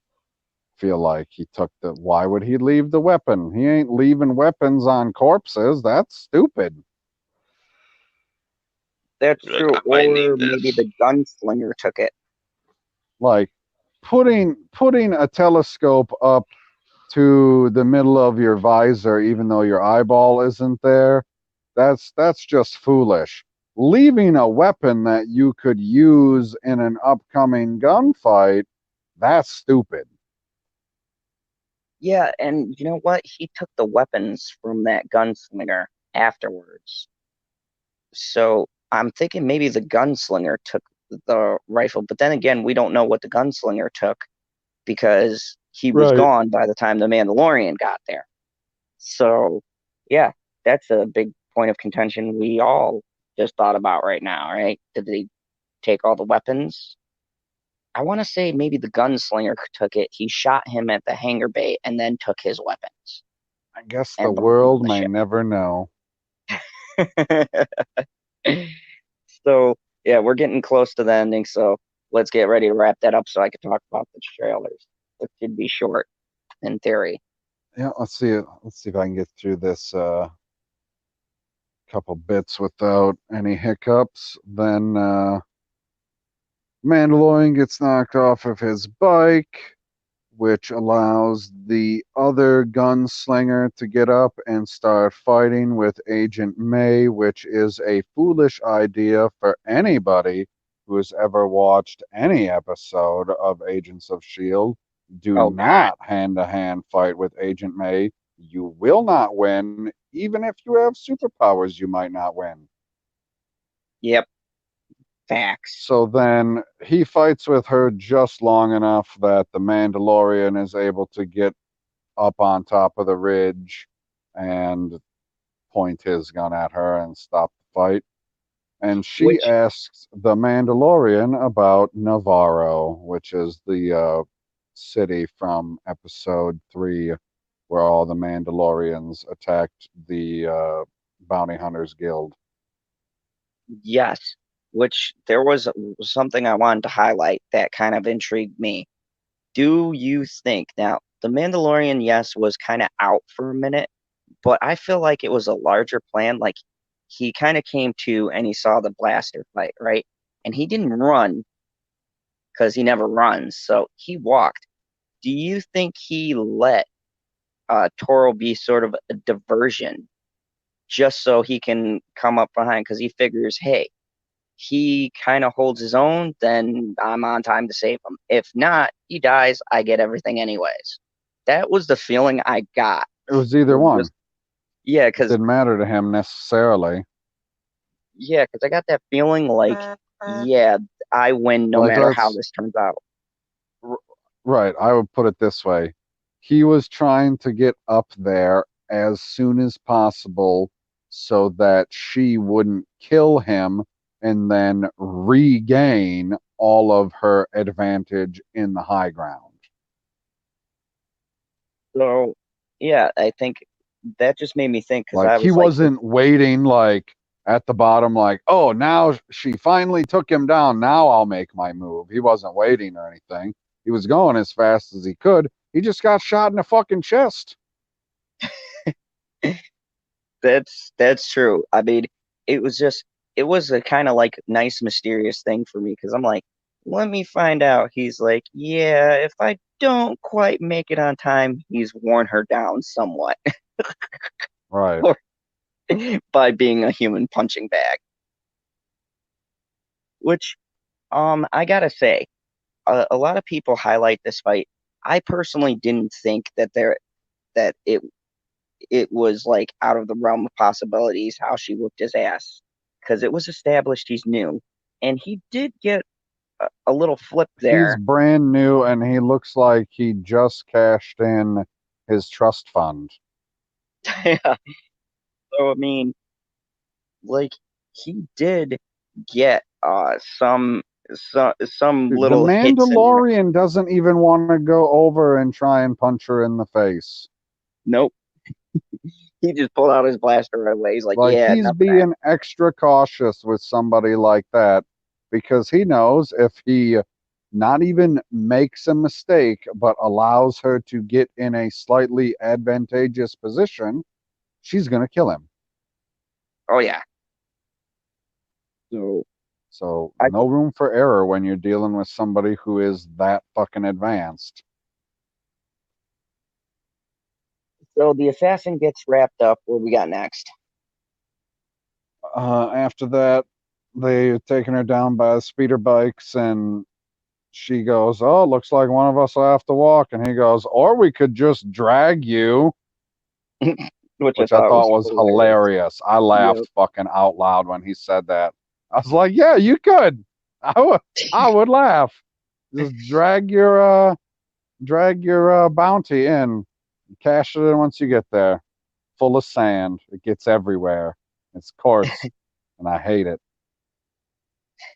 I mean, not to mention, she wouldn't be dead depending on how fast they go. Well, right, depending on how fast they're going. But the Mandalorian, for being a bounty hunter, is apparently this super noble guy. And he decides that he's going to be the one eventually, after they talk a little bit, to go and get that dewback they were, dealing with out in the distance for the prisoner to ride. And he tells the gunslinger to watch her. She's no good to us dead. He says that explicitly, which I thought was hilarious after what happens. That Yeah, she tries to get in the gunslinger's head by saying, "Hey, I can get you some more money," and he's a bigger score. Shit, his armor alone is a bigger score, let alone what's underneath the armor. You should be taking him in. So he kills her, which I greatest. thought was excellent. Yes, greatest part ever. I feel like that's a callback to a lot of these scenes with bounty hunters. Like that felt like bounty hunter to me because he's like, "Yeah, you got a point, but you're wrong about how it's gonna go down." Bam. Yep, I thought for sure. I was like, "Oh man, he's gonna fall for this fucking woman talking to him, and she's gonna lead him along just long enough to make it to the edge of town before she pops him in the back of the head." But no, he didn't. He wasn't dumb enough to fall for it, but he was smart enough to get enough intel to guarantee who it was, because he asked how she knew, and she said, "Well, he's got a child with him." And he saw the child when he went and picked up the Mandalorian with the two speeder bikes. So he knew at that point. And he was like, "Okay, time for you to die, bitch." And shoots her right in the fucking gut. What a dick. That was great, and that made me want him to survive because I'm like that that could have led to so much character development, and then you could have had like a shisty gunslinger chasing after the Mandalorian. But no, let's continue to the proceedings of what Well, happened. what I thought was funny about that is she says you got to make the best deal and survive, which to me means make a slightly worse deal and survive instead of going for the Hail Mary, trying to take the best fucking deal out there, and then you end up getting killed for it, or you end up not surviving, because that's all they As care about is surviving. Well, you already have one of the bounties captured. It's going to get you into the guild. That's all you're trying to do. You can guarantee this. Why would you go for something that is speculation? exactly, or you lure the person into a false sense of security, which shows as an experience, right? Take the bounty in Which alive. which he didn't have the inexperience because he killed her right away, which confuses the hell out of me. Like, I Exactly. don't know this guy's I don't know his level in the game here. Like, what the hell? How can you Because be so smart on one end to know to kill her off because you know that she's going to screw you over when you didn't even know who she was at the beginning of the episode? But on the other side, you're not smart enough to um, make the fucking deal or keep the deal that you have already that will get you into the guild, and you will get, however many easy jobs in the future where you literally are just transporting shit. Who knows? Exactly. And that was the inconsistency within his character, was that. So Okay, so then the Mando returns to see Agent May dead, because I don't see how she's not fucking dead. She lays there for hours and hours and hours without moving, and that the gunslinger was gone. So he goes back to Hangar 3-5, expecting a shootout, because immediately when he gets off of his speeder bike, he pulls out his blaster. He ain't dicking around. He's like, nah, fuck this shit. I know this motherfucker's here. I'm going to go in. I'm going to get my green baby back. I don't really care what the hell else happens to anybody else. We're getting the fuck out of here. yep. And pulls the old flare trick, which big Oh yeah, contention I for me. said that I had it written down. The gunslinger had YOLO and the wench at gunpoint. Which Because I'm trying to be progressive. Was she not a wench? she She uses was a a wrench. mechanic wench. Oh shit. Yeah, So and then he sets off the flare and he kills the gunslinger, one shot. And then wasn't sure what happened to YOLO. He was perfectly fine. He did yep. some force kick flip and landed behind the boxes. And then she discards the body, and we Right, get and then the Mandalorian overpays for services rendered unless we miss something, like, I don't know, she was doing a little pocket pool with him. well, what I was thinking was the baby thing. Like, oh, you took care of baby I Yoda. still think that he way overpaid, Hey man, because uh, okay, you tell me any scenario where you don't get a bill, like you do not get the invoice, and you take a bag of cash, which is essentially what he had, and you dump the bag of cash on the person or next to the person or hand it to them or whatever the fuck is going on here for this transaction. And you ask the person, is this enough? And they say, oh yeah, that's enough. You don't think that in every situation in all of human history that person didn't overpay? fair enough. I will guarantee that person overpaid, not including like sweetheart deals of like you're paying your best friend or something like that. We're not including that. This is people who don't know each other. Like, hey, we're going to show up to the new world and we're going to buy Manhattan. They way overpaid for Manhattan. Just the Indians didn't understand what land rights were. That's not our fault. Like, they have a different concept of what it's for. Like, okay, why would we have given you? They must have thought, well, fucking hey, man, these people are generous as hell. And then the pilgrims are thinking, well, these people, they're relatively generous too. They gave us this land for all of these pelts and hides and cuts of meat and whatever. I think there was some tea in there too. I'm not sure. It's all kinds of shit. Like, it worked out on both ends. But I'm pretty sure the person who shows up and hands over the bag of cash and says, is this enough? And the person responds, yes, is overpaying. I will bet my bottom dime on it, See, this as is why long as we I'm do allowed to rules. bet my top dime as well. So the And Mandalorian then the last thing we see is overpays, the shrouded body, and then the shrouded which none of bounty. us know who it is. And I don't think Nope. any of us are supposed to be able to tell. I said to my wife, I was like, no, there's probably somebody out there who read a book at some point in the past who knows exactly who it is. Cad Bane. It's not Cad Bane, dude. Bucket, that's my prediction every time. Like anytime we get a mysterious Think character, of I'm just gonna say Cad no, Bane. no.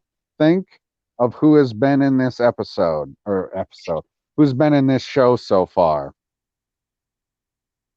Only one character that has been an alien has been in more than one episode. You think this guy who they put as the tease of the next episode is going to be somebody that they got to do up in hours long makeup? Because it's going to be real. Like, it's not going to be a CGI face. I would hope it's not. God, that would be terrible. I'm just saying, if they can hear Like, you us, remember what Cad Cad Bane Bane. looks like, don't you? Yeah, Yeah, they in can order to totally do do his that. face. Dude, Walking Dead has done an amazing job with zombies. That's like hours of work, and that's all makeup. You're telling me that this show with 10 Whoa, whoa, million whoa, whoa, an whoa, episode whoa, can't do whoa, that. whoa, whoa, whoa, guy. Um, how long does it take to put Jennifer Lawrence into the Mystique costume? Long enough that she didn't want to play the fucking part anymore. It doesn't matter how many hours it takes. It's the fact of it takes hours and hours.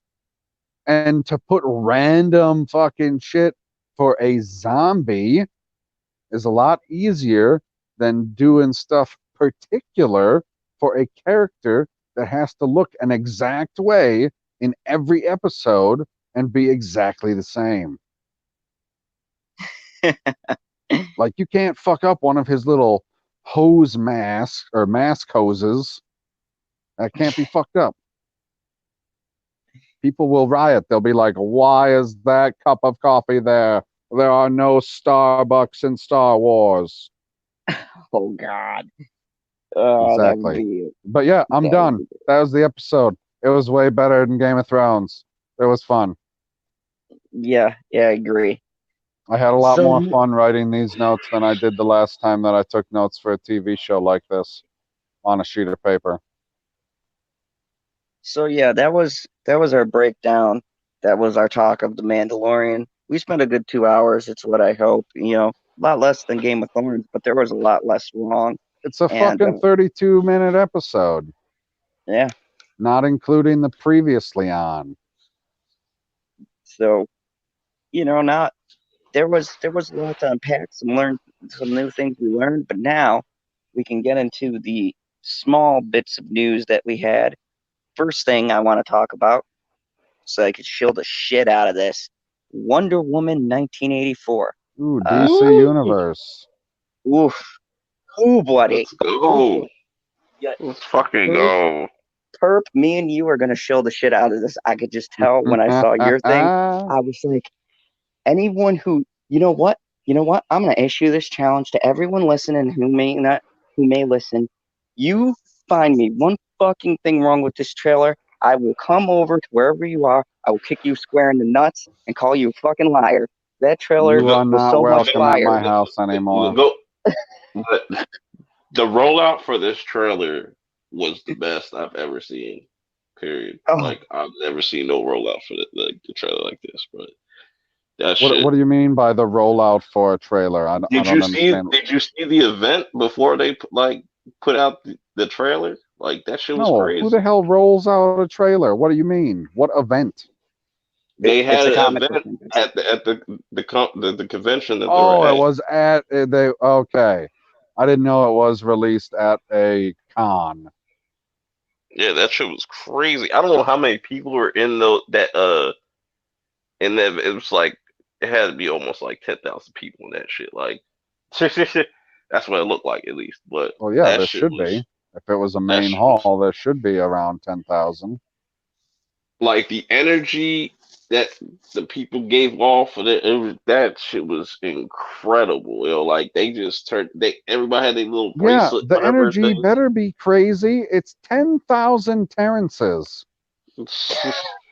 But no, they had like these little wristbands or something like that, like little glow bands that like were interactive and whatnot, like to different things they were saying throughout the little thing they had for it. Patty came out there, she matched that energy. Even Gal had like crazy energy when she came up on stage and shit. That shit was dope though. That shit was fire. Now, No, what was actually fire was the soundtrack to this trailer. oh God, yes. Just Like okay. I wish that my trailer reaction would have been on camera, because you would have just seen me for the entire fucking trailer nod my head to the fucking music like, yeah, this is what's up. Now, let me just ask you guys first off, is that not how a trailer should be rolled out? Like, is that not No, like definitely. the soundtrack on point? Like the No, scenes that's just great. exactly. Oh, I Because liked it. also, I liked also, everything in there except for the swinging on the lightning bolt. come on, she she's a is the god. daughter of fucking Zeus. She's a Yes, fucking she's a god. god. It's been established. It's been She's not a established human several being. times that she could do mythical shit like that. She fucking hovered in the end at the end of Wonder Woman. She hovered in the It's been air. established fucking where? Source In the material. Okay. DCEU? All you have to do is watch the first movie. You can establish it. If she could hover in the air and catch What the shit does that Ares okay? throws and throw And it back at oh, him, you're telling me she that's can't ride fine. lightning? That's fine. That ain't got nothing to do with the fact that a lasso, a physical object, is grasping on to plasma that You're isn't thinking about it actually there. too much. You're thinking about it too much. You're thinking too hard about it. Yeah, not to No, mention it's I'm been thinking There's established about no. it. in Not too mythical. much. I'm not thinking too hard. I'm just thinking about It, it. but if you think about it, in the first movie, what is the lasso? It is the lasso of truth. It is Truth. made of mystical energies made by gods. So you're Whoa, telling whoa, me that whoa. Who something said it was made mystical. of mystical energies? Who said it was made by a god? As far as we It's know, in the it was made narration. by She some talks fucking about it. pauper and was given magical power. That don't mean it can grab fucking lightning bolts. If if we are Lightning to bolts aren't real, assume guy. if we are to assume these objects were made, which was narrated in Wonder Woman, they were given to them by the gods of Olympus. You're telling me a Right. person who throws lightning bolts wouldn't give her something that could harness that power and or swing off it? Harnessing it, it's the swinging off of it that's fucking dumb. Like, yeah, she can hover. Okay, well then maybe extrapolate on that and have her character go the full 9 yards or the full 10 yards and just fucking fly instead of doing something ridiculous And because you also, think it looks cool.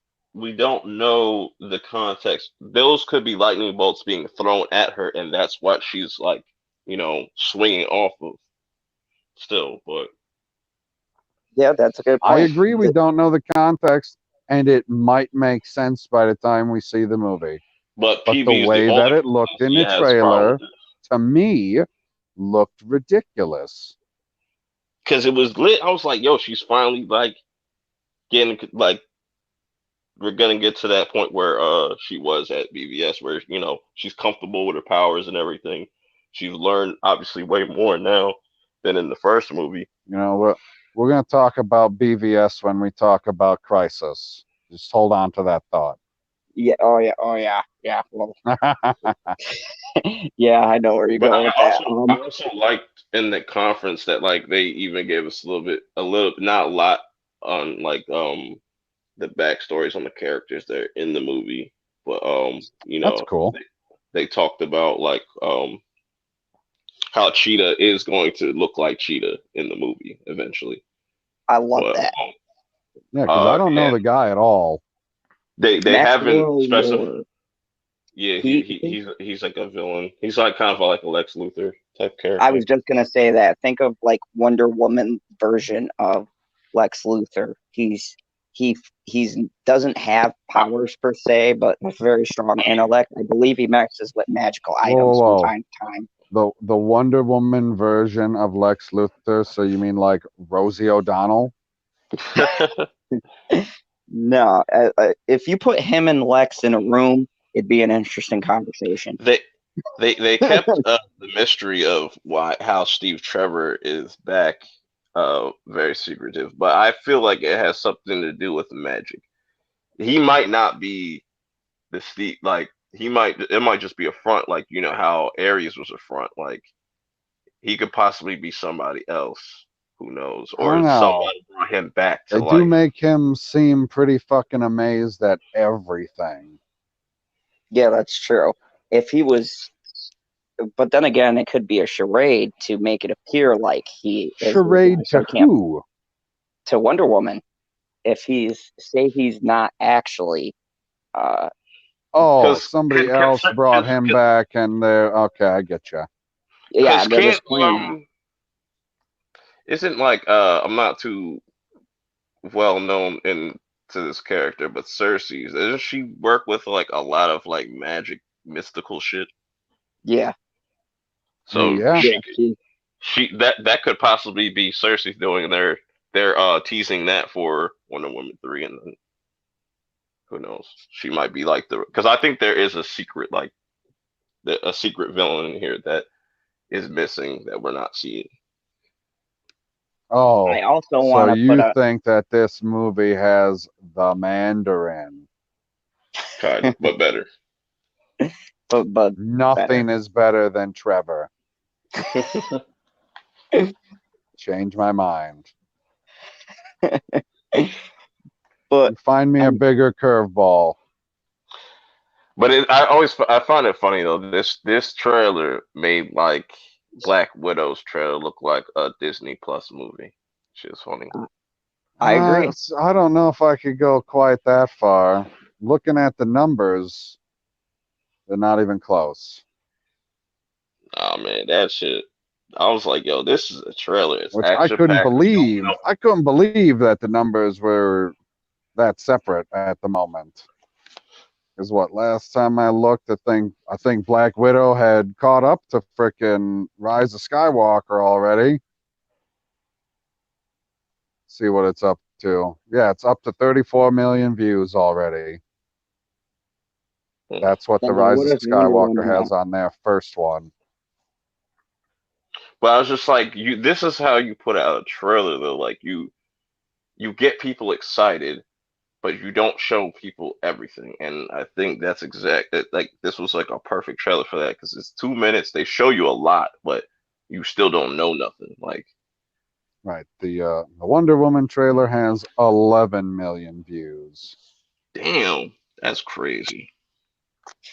That's pretty good for a day and change, or a day and a half, or And almost you 2 gotta days. remember too, Black Widow dropped before Wonder Woman, so for a day and a half, that's really good. No.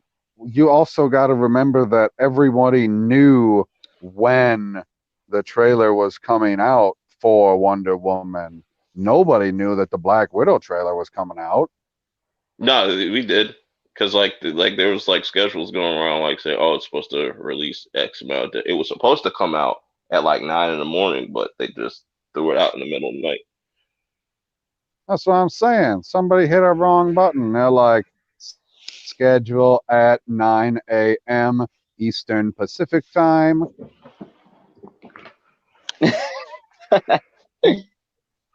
So yeah, I mean, there's a lot of good things in this. Let's talk about. I am feeling Pedro Pascal as Lord Bags. Like, I don't know what it is about this guy, but he is damn charismatic. Like that scene when they show him in the office and he has his like short narration, I got that villain vibe, and I'm like, how good is the acting ability where you have literally been playing an anti-hero, right? And then Lord Oberyn was like kind of, we rooted for him, right? So you jump from those, we can maybe say like the hero to anti-hero range, bam to a villain. That's a hard thing to pull off because each has their different ways that you got to portray a character.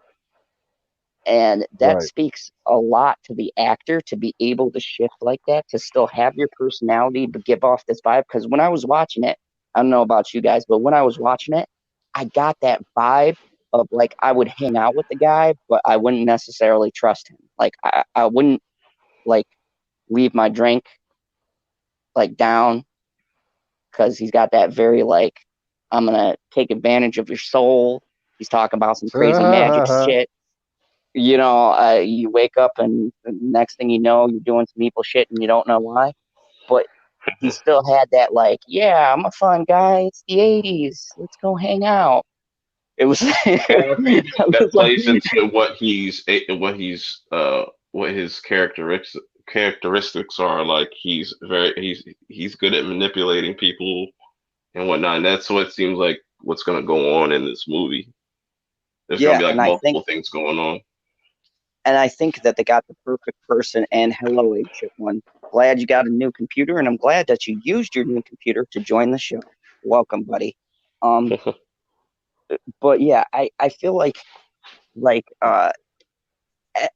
Patty Jenkins just has got a good beat on what this character is, and like just like luring you into the world and getting you excited. Like uh it astonishes me because my biggest worry with the Me Too and the Captain Marvel and things like that, I didn't want the second film to come out and them to be like, well, Captain Marvel did $1 billion by going completely crazy, right? But I That can is see she's doing her. whoa. It did $1 billion by getting placed 6 weeks before the biggest movie of all time and intermingling its marketing strategy to make it appear as though you needed to see the movie so that you wouldn't miss anything leading into Endgame. And can we just point out that this is the second time Wonder Woman has come out with nothing preceding, right? It is coming off of Joker, but Joker is not connected technically to the DCU. It's going to be its own thing, right? So it does have that success, but it's really highlighting the DCU, right? So it's not writing anything big to make an impact, just what it established by itself again in the first movie. I think that that speaks more volumes to Even even look at the film. the post in the posters. She's always like by herself. There's no like. Exactly. Do you There's need no. anyone else with her? No, Nope. absolutely not. She could be standing by like Taco Bell, and I would immediately want to buy Taco Bell. Yes. Now I want to buy a Taco Bell right now, you fuck. And going back You're to welcome. the Maxwell thing, I think he's gonna be a huge part in why Cheetah becomes Cheetah because like how is he as he's talking in the trailer, he's like selling something to people, like selling something to help change your life or something like that.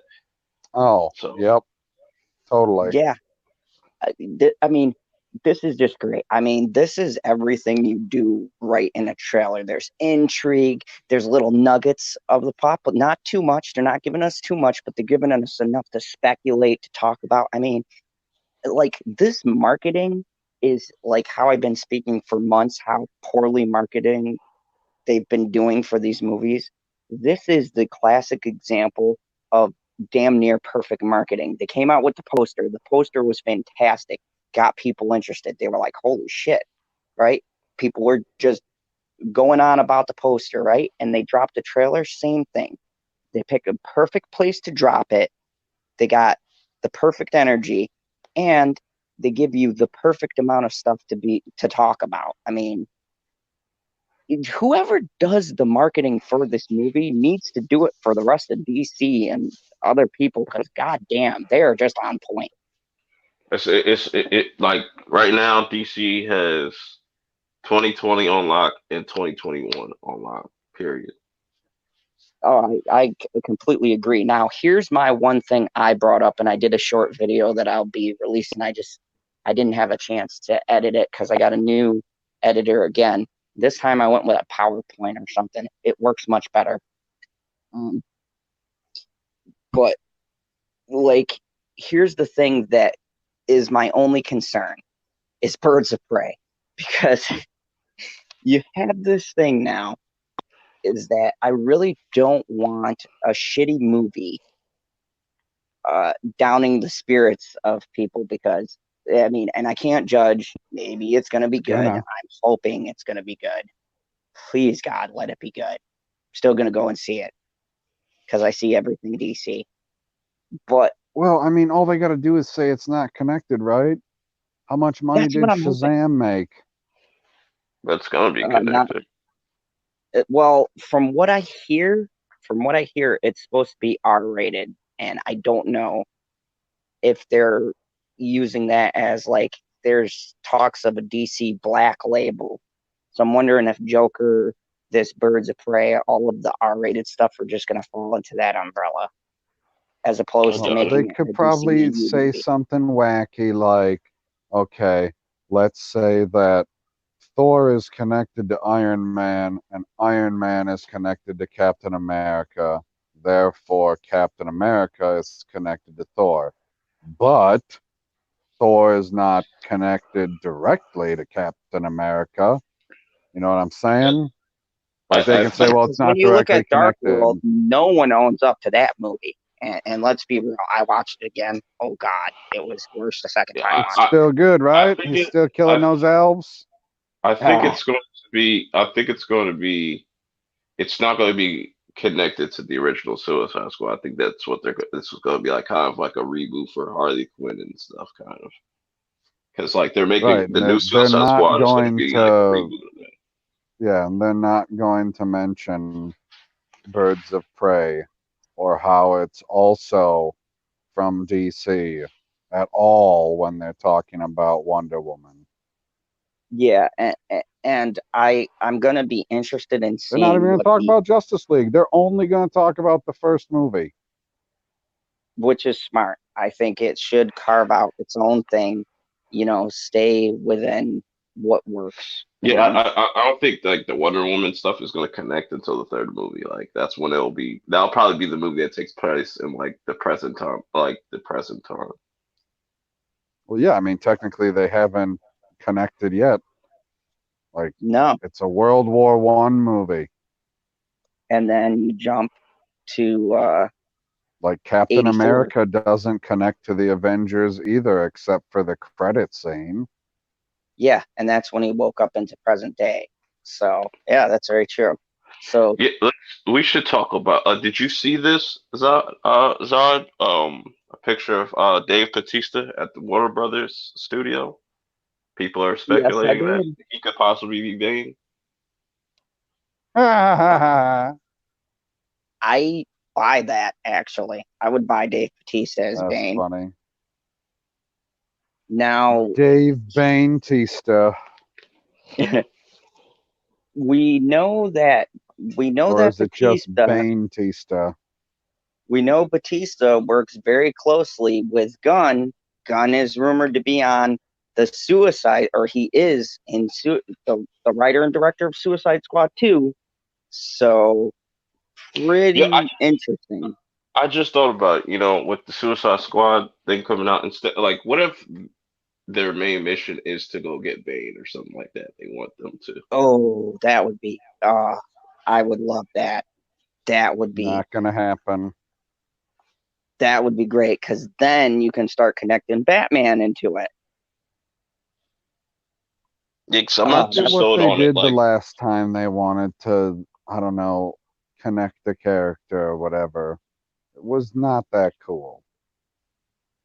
but there's a shift in DC clearly, and it's getting better.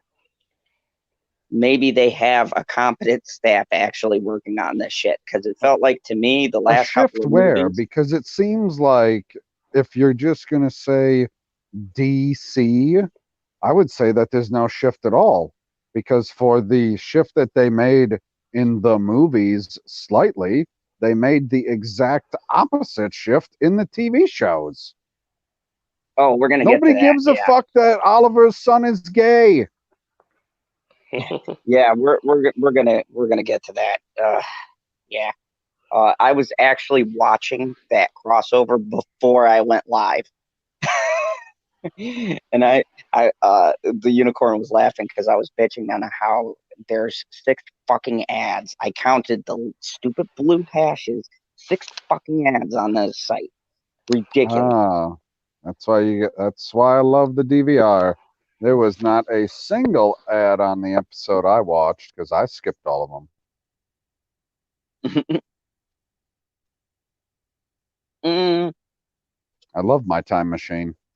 hold on a second. I got a super chat from the Ancient One who says, "Hey, at General Zod's Phantom Zone, in case you ever have an interest in bringing me on in future live streams, just let me know. I will let you know, Mr. Ancient One, and I'm glad that you upgraded the tech. We did here in the fandom zone. Still about 50-50 that it works though. Yeah, And when you hit the right buttons yes, or I don't agree with the refresh your screen. I agree, hold on. I agree with the Ancient One statement that says DC has been getting better. In fact, the Joker film was the start of things to come. Okay, now let me read the Ancient Ones. Let me reinterpret this. DC has been getting worse, in fact. Batwoman was just the start of things to come. No, we're talking. No, see, you cannot connect that No, I universe can to connect this, whatever I to want the movie. when you say DC. If all you're going to say is DC, you're talking about all of DC. You got to specifically say DCEU. If you want to say DCEU, then you can. And even then, now you can't count the Joker. That's not in the DCEU. That's what I'm saying. You can't just say, well, DC's getting better because one film that they made wasn't full of fucking soy when the TV show that they're pushing like mad hell, like crazy, the only one that can't stand on its own, is full of soy. Oh God, yeah. I can't believe the unicorn is making me go through it. She's got this like masochistic thing watching cringy stuff, and she's like, "Guess what we're gonna do?" And I go, "Don't say it, don't say it." And she's like, "We're gonna watch all 9 episodes of Batgirl. I can't wait to see your reaction." I'm like, It's "Yeah, you're not gonna see." Batgirl, it's Batwoman. I call Batgirl her is a different Batgirl. She doesn't character. even deserve Don't you Batwoman. read the comics? You know what? Fuck Kate Kane. There, I said it. Come at me, whoever I has a know, problem except with you it. just said Batgirl. You're like saying fuck Alicia Silverstone. Yes, I know there is a difference because Batgirl was part of the Bat family in the sense of she directly hung out with Robin and all of them. Yes, I know the various differences between Batgirl and Batwoman, and then people get pissy when you mix the two up. But fuck it, both of them to me is not important anyways. Oh, Batman and Tommy. Nightwing is where it's at. Let's see. At Pop Culture PB, you have those special hate glasses on. Problem is, you ain't you when you're hungry. Have a roasted baby yodeling. Oh, no love for the Yoda. Um, See, I'm gonna just call if you're gonna say it like that, I'll just say yodeling. but all right, we can all agree. Trailer was fire. I want to move on to something that took me by The surprise today. trailer is definitely a 9 out of 10, Oh yeah, nine out of 10. maybe I agree. 9.5. What do you think, Perp? Fire Muted. out of fire, Mm.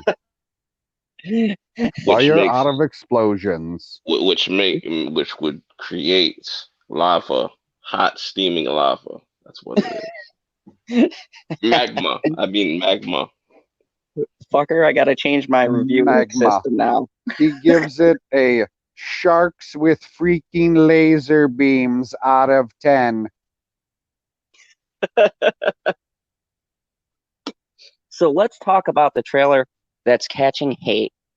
And I don't know exactly how I feel. I do know it's going You're to the be only one one. of the toughest franchise to recover ever. And that is the new Ghostbusters trailer drop, Ghostbusters Afterlife. And I got to say, a couple of things. One, I think that Hold kid on, from before you continue, can I ask one question because I didn't watch it? sure, Is it called Ghostbusters 3? nope, it's called Ghostbusters Afterlife. They are scrapping the reboot. It's not connected whatsoever. Well, then I don't know why wouldn't you just call it 3 then? Because it's not necessarily, I don't, they're going to connect it to the originals, but it looks like it's the reboot we should have gotten. From what I'm gathering, one of the kids is related to the original Ghostbusters. They have the original Ghostbusters vehicle, but So yeah, they it's a find like the reboot, not a remake. So that's yeah, good.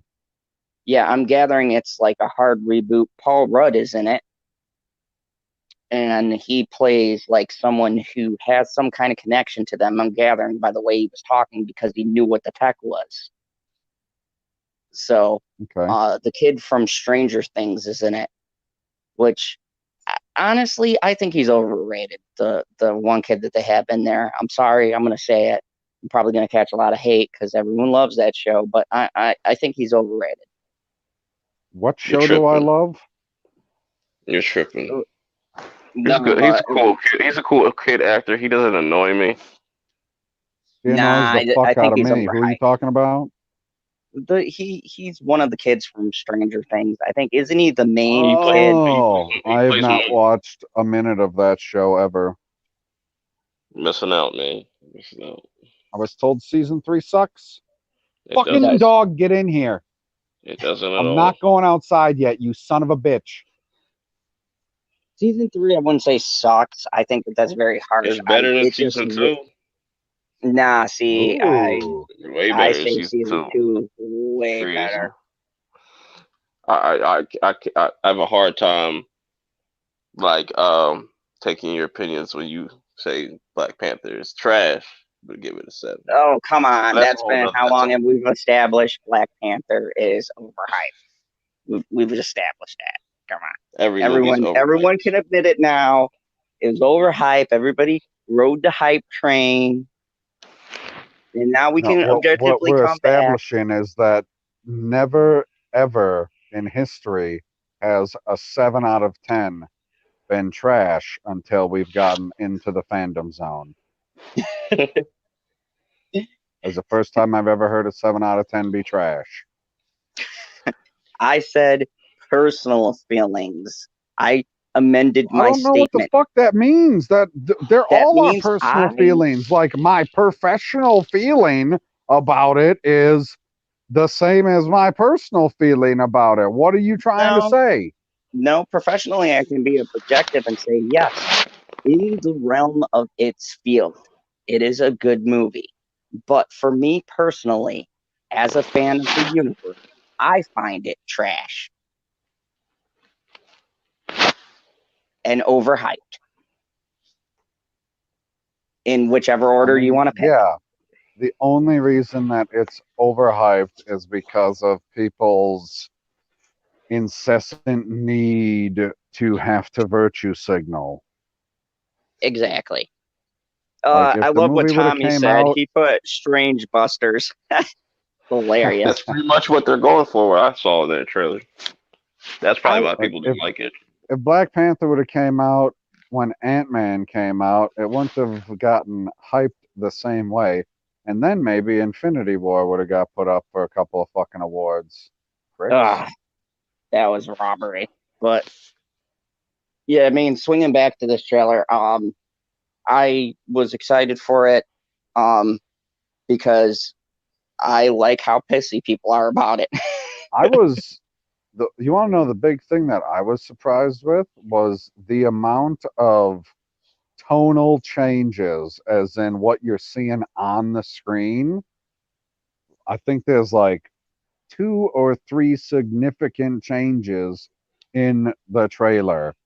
where you go from seeing like not a whole bunch of color to a whole bunch of color to then she at the end you get that transformation to the gold. You Oh, talk about the woman, the armored suit. Yes. that was pretty cool though. But It's yeah, very I can see interesting. what you're saying. There's a lot of light and dark. I don't feel like though it's misplaced. It feels, I don't know. It doesn't feel like uh, unnatural, I guess. Okay, so tell me about this Ghostbusters trailer. From what I gather, You do, you got well, them you going watched back. it. Yes, I did. Okay. You got them going to this like farm place. You got someone who's related to one of the Ghostbusters. They don't specify who, but they say it's like their uncle or something. And then they find one of the ectoplasma traps and they bring it to Paul Rudd and he explains about the Ghostbusters and they're watching like old, like back in the day Ghostbusters footage of them Right, they're walking just through. watching the original movie. Yeah, they're watching And them the walk name through New dropped The York. Walking Dead. And then you get a cut in there. They find the original Ghostbusters vehicle.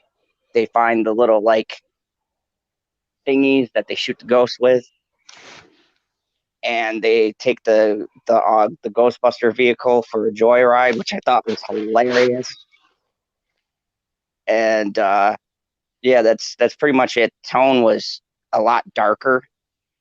It had a very like I don't know how to put it. Purp, They look maybe like help me out. Super 8. Yeah, it was a very dark, gritty kind of tone.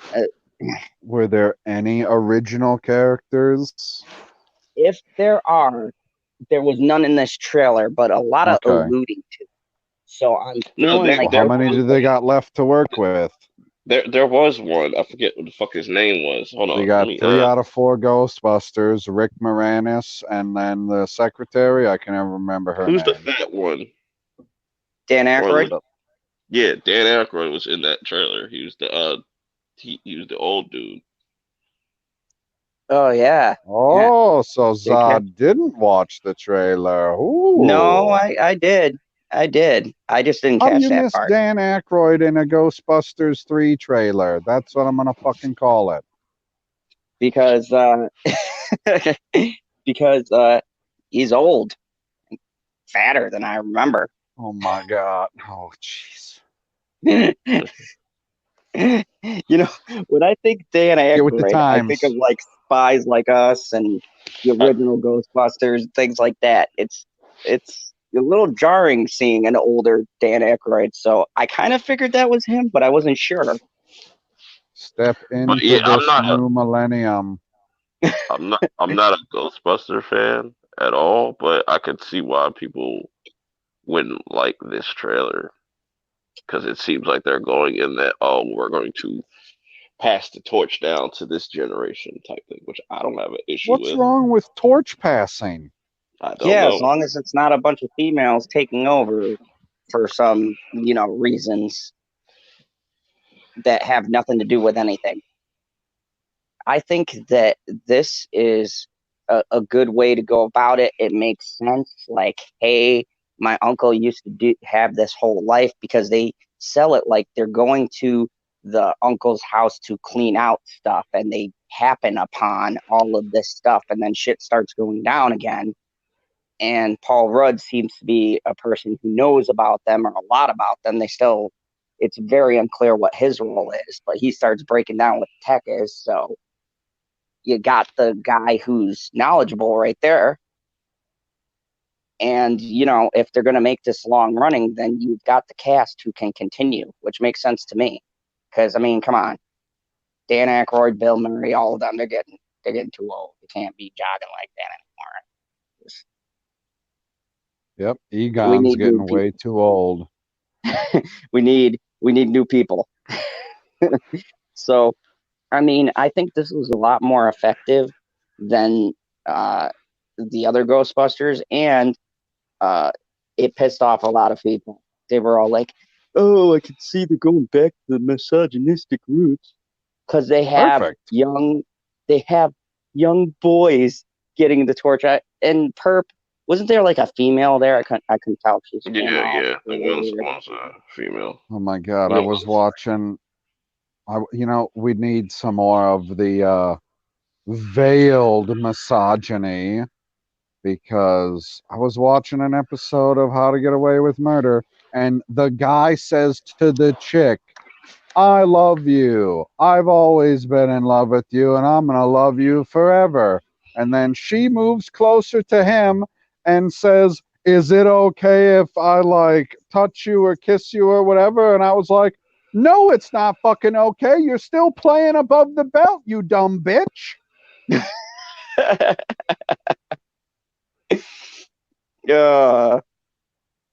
But yeah, that was fun. So, It's anyways, but, Ghostbusters. I don't but, see but, how but it can be misogynistic. with movies like this, that these people now that grew up with Ghostbusters and stuff are probably in their late 30s, early 40s. Shit, like they always go complain about some shit, man. Like this shit's retarded. Like relax, man. yeah, I'd rather see the trailer look like this than let's go back in time to 2016 when we got that fucking trailer. Who was Not excited going about back that? to 2016. I was already there once. People were yelling and yelling and yelling, and Trump still won. So, And guess you what? know, We didn't fall off the edge of the earth yet. yeah, flat earthers, you crazy bastards. Anyways, um, so the last the last bit of stuff we got for tonight, that crossover, which was surprisingly just squeezed in here because I happened to watch it right before we went on. Um, Got wow. both episodes in. I got just one. I haven't seen the second episode yet because the CW Oh, only has then you're fucking really episode cutting into one. what I can talk about. Yeah, I What are you don't. talking about? The Crisis on Infinite Earths. Oh, that low budget bullshit. I'll wait for the movie. Wow. So there was some Wait for the nice. movie. There Really? was Because from what I could tell from the stories that they tell, well, I guess I can't spoil it yet because Zod didn't watch fucking Batwoman yet. no. The CW needs to get on their game. They don't have episode 2 yet. They just had one to watch. Terrible. Yes, I hate this shit where they You wait. you would think that this is a big event, right? I'm assuming by like the reactions of people that keep up with all the CW shows, you would think that they would put a little bit more money behind this shit. I Dude, saw. people don't just keep up with all the CW shows. I do not watch Riverdale or All American. What? I'm fucking saying the DC, the stupid DC shits. This is But hurtful. anyway, but you would Well, figure that they'd put for this event a little bit more budget into it. Like it's like, oh no, we're stopping you at 1 million. Well, you tell me where they shorted the budget. Like, what didn't I look seen the a way couple that it scenes. should have? I don't know what context this is. You said there's 2 episodes out so far. hmm Yeah, they made the greatest episode of Supergirl ever, and they made the greatest episode of Batwoman ever. you know So what's the one, crazy? which one did Zod He not watched like? Supergirl. I watched Supergirl, and amazingly, I didn't throw anything. So good for you. I hate your outfit, but good job. Okay, so I saw the Superman versus Superman fight. That shit was terrible. That shit is so Terrible. garbage. Garbage. Who did the Superman versus Superman fight better? What, Man of Steel or what? There's Kingdom Who Come did the Superman in this one, Superman and v then Superman fight better? What are you talking Like about? nobody else has done a Superman versus Superman fight. And that shit was terrible. How so? Did you see that shit? I was like, bro, that shit it look hot, fucking trash, hot Yeah, I trash. sat here and watched it on my big screen TV in high definition. I didn't need 4K for it. 4K ain't gonna make it look Four better. 4K would have probably made that joint look hella worse. Yeah, damn. I don't know that shit. I'm not with the whole low budget fighting shit. That shit look terrible. That shit look terrible.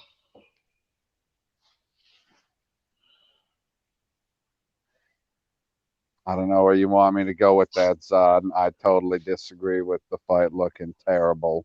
I've I'm seen actually looking up the fight right now. CGI fights before, and this definitely was not a terrible CGI fight.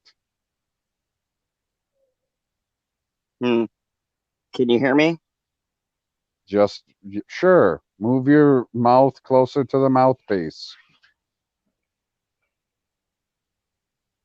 You I got can't hear oldest you fuck anymore. Superman You died. versus you got a oldest fuck Superman versus a diet Superman. That shit just look bad. No, that is Kingdom Come Superman, which is a different version. I saw what you guys were talking about. That's Kingdom Come Superman Who versus was the other? Earth, Who was the other diet whatever. Superman over there? He's That's Earth he's 38 Superman. yeah. That suit is It's trash.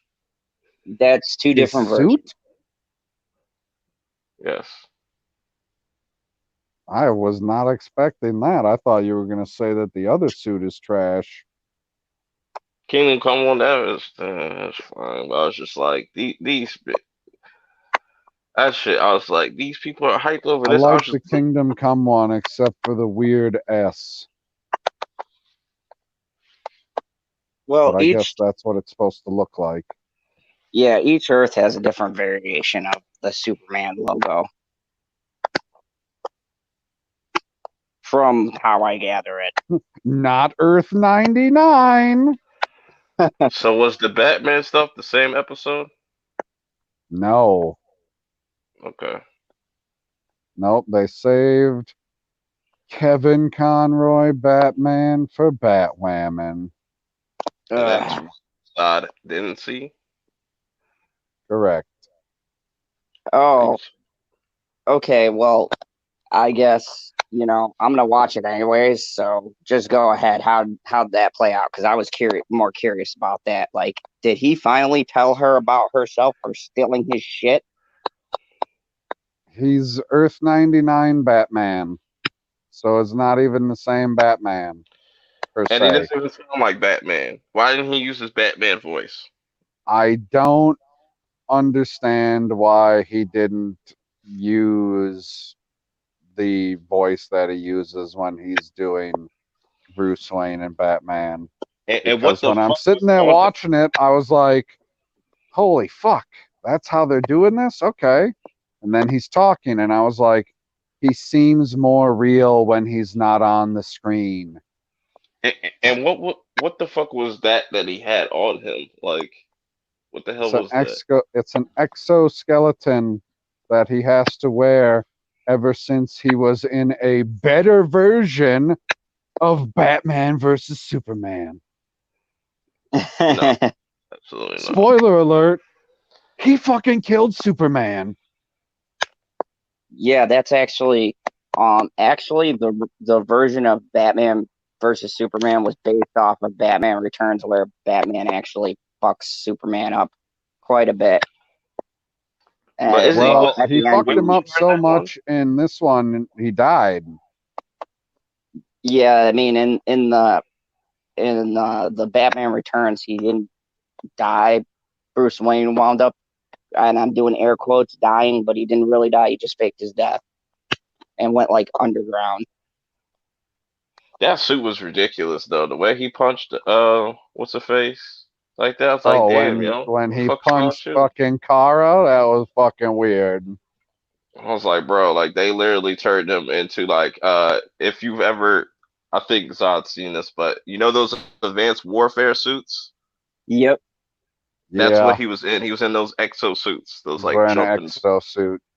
Well, that's perfect then, because that's what he used to defeat superpower beings because he created it because of the No, fact that he's of not Superman. wearing this exosuit to defeat superpowered beings.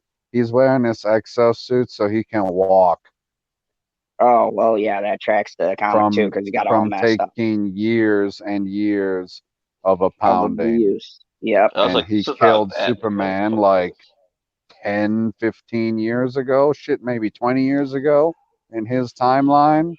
Because, well, he was an alien with superpowers. That's not safe. So I got rid of his ass. That's great. And then he lost all hope. He's like, well, maybe our planet isn't worth saving. Just let it all fucking burn. Holy I was shit. like, wow, what a Batman. But then It's like the I funny killed my thing grandma. is, he tells Kate, he goes, or she says to him, well, the Batman or the Bruce that I know has a code. He goes, yeah, you start with a code. And I was like, oh, damn. He goes, but then you kill one person and then it gets easier and easier. So after he punches Kara in the face, he pulls out a little piece of kryptonite that he's got stored in his suit, just in case a Kryptonian happens upon him, I guess. And then he starts fighting with fucking Batwoman, and she punches him just ever so perfectly that he tips over onto the transformer that is behind him, and he gets electrocuted to death. That's And I was trash. like, what the fuck? You you know fucking what? you turn Batman into a villain and then you kill him right away. He doesn't even get redeemed. Fuck. Like, and this is the affection from the Batwoman story because um and I've heard this said several times and I tend to agree with it. She is not a hero, and her spouting that code is a bunch of bullshit because in several episodes she has blatantly left people's lives in danger to go off and fuck off and do whatever else is not important, like that one episode when they have the fucking two elevators rigged with explosives, and she just fucks off for a bit Well, while there's a countdown. we'll see what happens now since she was able to get her one kill in. Like if she hasn't killed anyone yet, now she's got one kill in, and it's legendary because she killed fucking Batman. So is Oliver dead now? Oliver has been dead since the end of the first episode, First, that yes, that except was maybe not. yeah, And that was that's pretty. the Oliver that's from the Arrowverse. Yeah, Yes, there's Arrowverse only Oliver. been one Oliver that we're following. They did go So to a separate Earth for half of one segment, so and so it the was an Arrow old Oliver. so the Arrow show is done. Yeah, it's going to be done at the beginning of next year. This is confusing. So he's gonna come back, or Yeah, this takes he's place like where does the Arrow shit take place? Like right now, Arrow like this. takes place on Earth 1, which is the same Earth that No, has no, the I'm saying Flash and Batwoman. no, I'm saying like is that Oliver? So does what they're doing for this last season of Arrow? Does that take place before the whole Crisis on Infinite Earths crossover. event? No, That's what I'm we're saying. in the Like, crossover. so then, all right, I don't know. This is confusing. No. Okay, you're hung up on that. What I'm hung up on is the fact that Katie Kane last season, before she had a fucking TV show of her own, was in the crossover as an established hero. But now in this crossover, a year later, for all of the other heroes, she's only just started doing it. So when the fuck did that crossover happen? in her timeline. Like, where are we in the Batwoman timeline? Are we actually 3 years ago, 4 years ago, and we got to catch up to where the fuck they are right now? It doesn't make any sense. Yeah, because Arrow's doing a weird flash forward, the thing that I hate when shows do flashback and flash forward bullshit. Well, I don't necessarily like Arrow's been doing that since season 1. Like, they have their way of doing their double storyline thing. That's fine. That's not the problem. But see They don't take people out of time though, like they did until this year when they moved the people from 2040 to 2020 or 2019, whatever. Yeah, the timeline thing is a huge question mark and a big, like, I was very confused when they're like, hey, we gotta go get Batwoman for this Elseworld crossover last year. Okay, she was established. She had the red hair.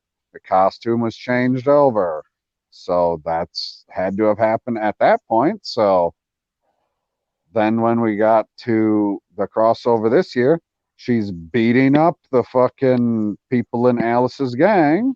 So it must make sense of where she is in her season's timeline, which means the Elseworld fucking thing really don't make any fucking sense now. Or Batwoman period don't make any sense. Or they just pulled her because they said that the monitor could pull people from specific points of time. They just pulled her from that point in her timeline. Oh, you think they pulled her from the future? Or no, they pulled her from the past. No, for Elseworlds, they would have had to pull her from the future. From the future, yeah. So in Elseworlds, they pulled her from the future, assuming because they couldn't get Batman or they needed that hero. And, you know, she was already around establishing herself. She's established herself firmly. Bruce was still gone, right? So now in this crossover, because of how she was acting like her character from her show.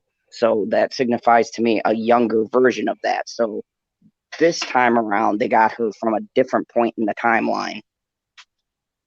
Oh, you mean acting like a bat bitch? Oh, God. Oh, when she... So, yeah. So when she punched that person who's the Harbinger or whatever, I just wanted the Harbinger to punch her right in the face. Like, dude, I love that. That was funny. I laughed. I was like, oh my God. And I gotta say now, I hate everyone who's heard me talk about CW. I hate Supergirl so much. I hate that show. I've hated it from the first episode. I hated that bullshit fight between her and Superman because she didn't win. Fuck anyone who tells me that she won. That was bullshit. She's fighting. She's fighting Diet Superman. Yeah, there's no way. Fuck her. I don't like her, but I gotta say, he's not Diet. He's Coke Zero. But I gotta say, in this crossover, I was less pissy at Supergirl, which was amazing because in reference to Batwoman, yeah, it was like having two shitty characters I hate, and one was less shittier than the other. I hated her new costume though. I haven't watched any Supergirl, so I was like, holy fuck, that's the 50-50 on the new costume. Oh, it's makes terrible. Her legs look worse, but it makes her ass look better. I thought having just the skirt did the same effect. How does the skirt make her ass look better? The takeoff, man. It's all about the takeoff. You pause it just the right angle. What do you mean the takeoff? It would be about the landing when the skirt flies up. Fair enough. Yeah, whatever. Think about it. Now I'm going to have to go back through some of those episodes where she lands and pause it. And be like, son of a bitch, TV was right. The Marilyn Monroe effect. She's like, my wife would disagree with me, but she's way better looking than Batwoman is in and out of the costume, regardless of pants or not. And I said to myself, well, at least, you know, maybe with Ruby Rose, we won't have like too terrible acting. It's like watching Brie Larson all over again, only now weekly. Oh,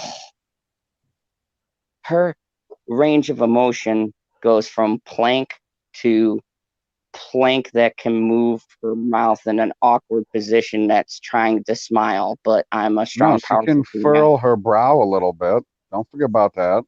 Oh yeah, the disapproval look. Ah, God, like everything about her acting. Like, okay, so the emotional scene, and I'm just jumping because we're talking about Batwoman, but her quote unquote emotional scene with her father, where she's talking about she found out Alice is her sister and blah blah blah, and they're supposed to have this touching moment.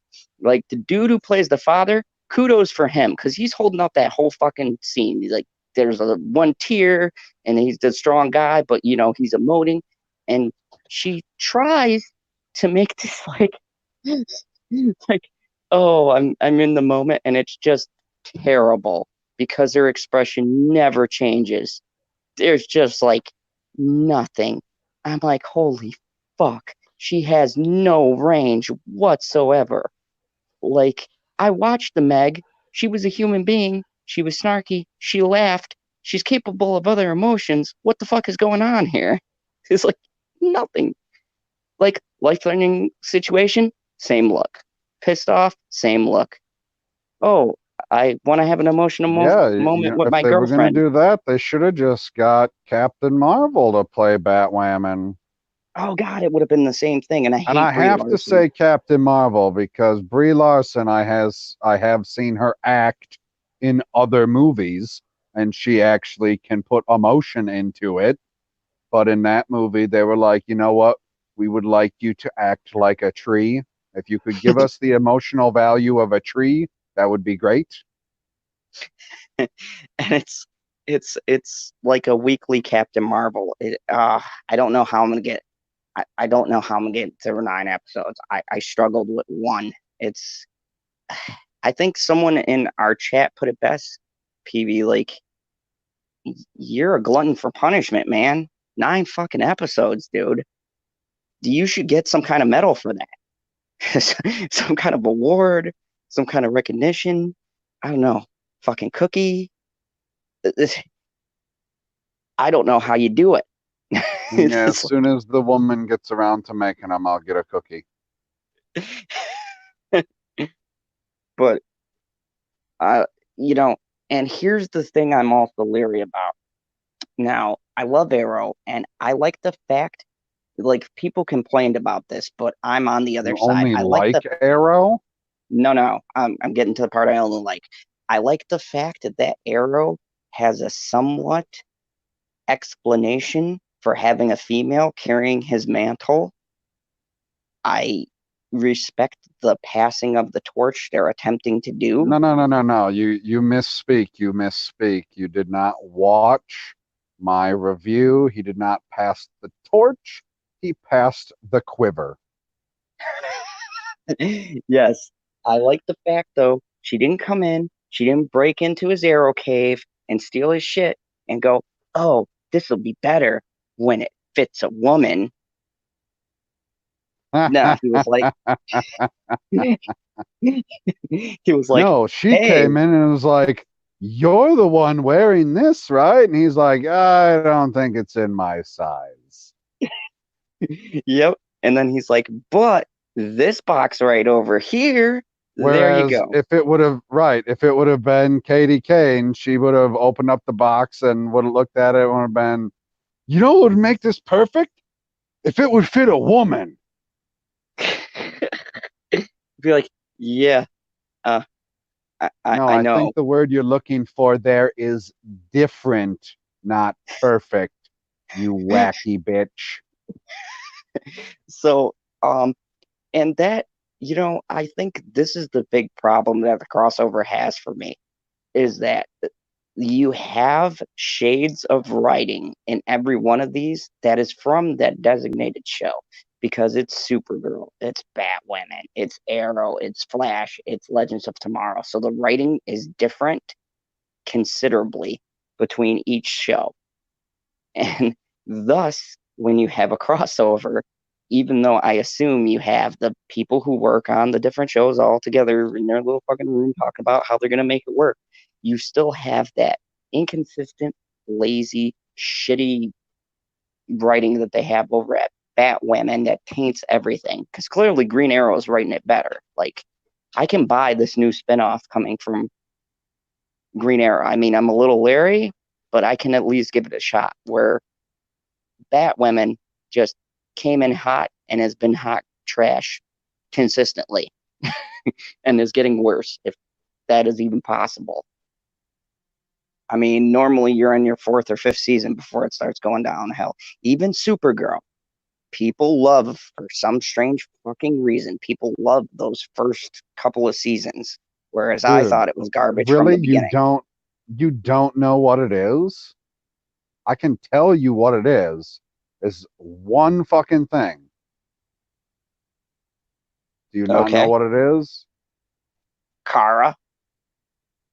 No, no. Oh, I thought you It's were going there. Callista Flockhart. Oh, Ally McBeal. Always be Ally McBeal. Like she was the she was the anti-soy on that show because it was on CBS, so it didn't have to be soy, but they can't help themselves sometimes. But yeah, every time that somebody would speak up, she'd be like, "I don't give a fuck that you're a woman. Write me a good story," Yeah, which I loved. I mean, it always, for whatever reason, just inherently, you know, if you're sitting there talking about women's reproductive rights, for whatever reason, a woman's voice is going to carry more weight. You're talking about slavery, a black person's voice is going to carry more weight. That's just the way it is, and that's how it's going to be for probably a couple hundred years to come yet, unless, people get over their stupid fucking shit. Like, I'm over my shit. I could care less. Like, do your job well, write good stories, act well, shoot properly, put in the lens flare at an appropriate time, JJ. You don't need one every 30 seconds. oh man, this this seems like a good point to kind of start wrapping things up. I So want yeah, to end on when that. when they moved over to CW, and they got rid of Callista Flockhart. I don't know if it was because she wanted to leave or if it was because they couldn't afford her. I would have to go back and do more research about it. But either way, the show felt markedly different at that point. Yeah, because the writing started leaning more. Yeah, more towards, hey, it's definitely wham and power now. We ain't got nobody here to tell us no. In fact, the guy in charge, because it was Jimmy for a season or whatever at the, what the fuck is the paper in her town called? Shit. The It's not Daily the daily. National? I don't fucking Yeah, remember what it's called. It's something. It's National City something. I don't remember. Whatever. Like, he was in charge for a year and he was like, yeah, wham and power too. Well, all about the whamming. I was like, what the fuck is this shit? Like, I thought at the beginning of this season it was being fucking retarded with this, who was it? He's like Mexican or something. Whoever this, he's like white-ish Mexican looking guy. And oh, I the was like, Brainiac oh, guy. Oh yeah, God. I was calling him the evil straight white guy. Yeah, I assume that's what they were portraying him as and until they uh, flipped the script on it, and I was like, oh, okay. I guess I waited enough episodes for you to, reveal that he's not actually a villain. Excellent. I didn't think he was a villain. I thought he was just a dickhead. Like, you can be a dickhead and not be a villain. Look at me. Here I am. so I mean, yeah, it's I'm still excited about it. I'm still waiting for the only crossover that matters, the one with Tom Welling in it. Ah, yeah. Yeah, OG, watch Batwoman. OG Superman right there. That's my Superman. He was never So Superman. yeah, he was at the He end. was the red blue blur. He became, well, now he's Superman. He's I'm assuming he's got the costume. I'm gonna assume he flies and Right, doesn't just jump really high. right. So you have Like, to watch Batwoman and see. I can't believe the only Batwoman episode of ever I've been excited about. So I'm definitely gonna watch it as soon as we get off of here. I said to my wife, I was like, I bet you $50 this Batwoman episode gives them their highest ratings ever. She goes, betting me $50 doesn't make you $50, right? I was like, no, it doesn't make me $50. It lets me it lets me determine where the money is spent. That's it. Yeah, I got to Tommy's comment about the Mandalorian. Yeah, that's someone steals his shit. Yes, this wasn't Jawa's Tommy. They're not connected universes, not even by the Marvel thread. Two completely different companies. But Yeah, I'm excited for Arrow tomorrow. yes, I think it's Arrow. No, Flash tomorrow. I am actually currently catching up with all of the Arrow. I gotta tell you, I can't guarantee I'm not gonna get emotional. Well, you'll have time. Yeah. You have all of winter break. Yeah, I can't. They're I not can't doing wait. they're not doing Arrow and Legends until January. Which is just crazy. What a hook! Because I bet you that the Flash episode's gonna have a stupid, ignorant cliffhanger. It's gonna make everyone pissy. I know exactly what it's going to be. You know exactly what it's going to be. It's going to be the same thing they've been talking about since the fucking Flash started. He's going to disappear. Yep. The whole Flashpoint paradox thing. That's got to come up sometime. No, they did Flashpoint already. This is still the ramifications of that. No, there's They just moved Flashpoint, the and then date there's of when it's going to happen. There's Flashpoint, and then there's Flashpoint Paradox. It's the follow up, which goes into Crisis. My bad for not reading the comic and being up to date. As I said in my review, I only watch the movies and the shows. So if somebody in the comments can enlighten me, please do. But anyways, this is a pretty good place to leave it. So we're gonna start doing the outros, and go ahead, people, check out those, and definitely check out PB's review, which he posted literally minutes before he showed up here. So yep, I was like, oh, is it done uploading? Because I was uploading it earlier. It was a big file, and I have very slow upload speed. And then I was like, oh, is it going to be done before I hit midnight?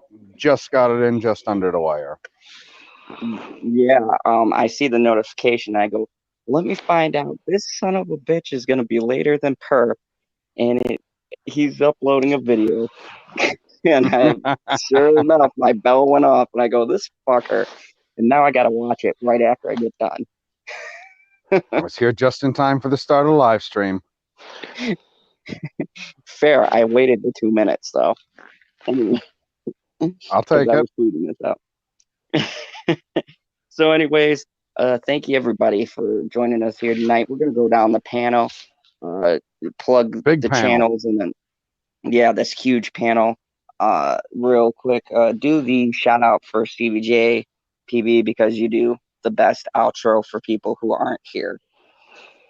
I do. I mean, Perp does pretty good placeholder plugs as well.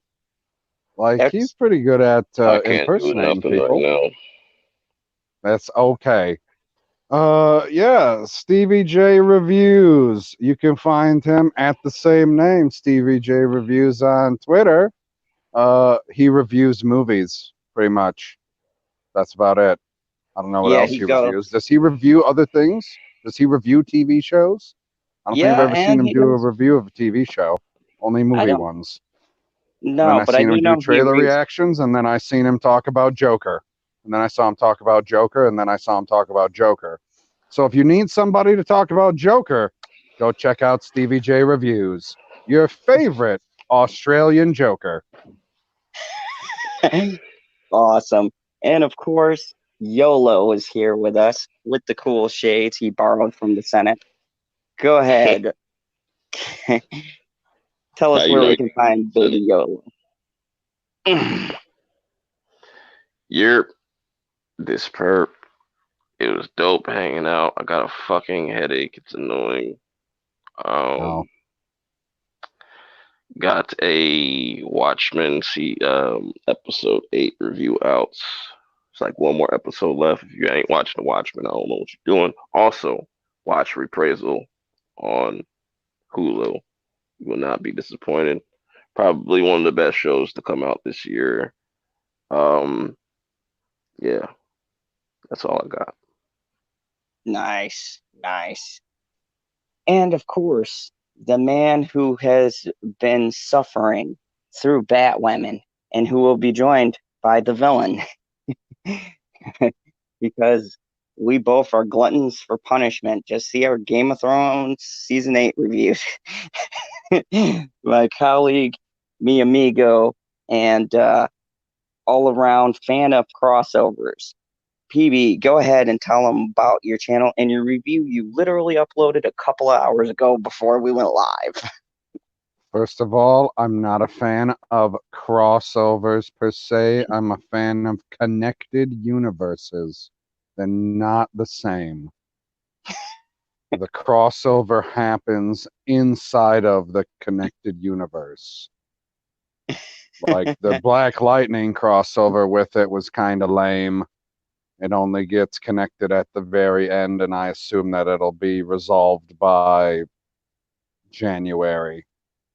But yeah, other than that, you can go to Pop Culture PB on YouTube, and maybe I'll put a link on Twitter. Who knows?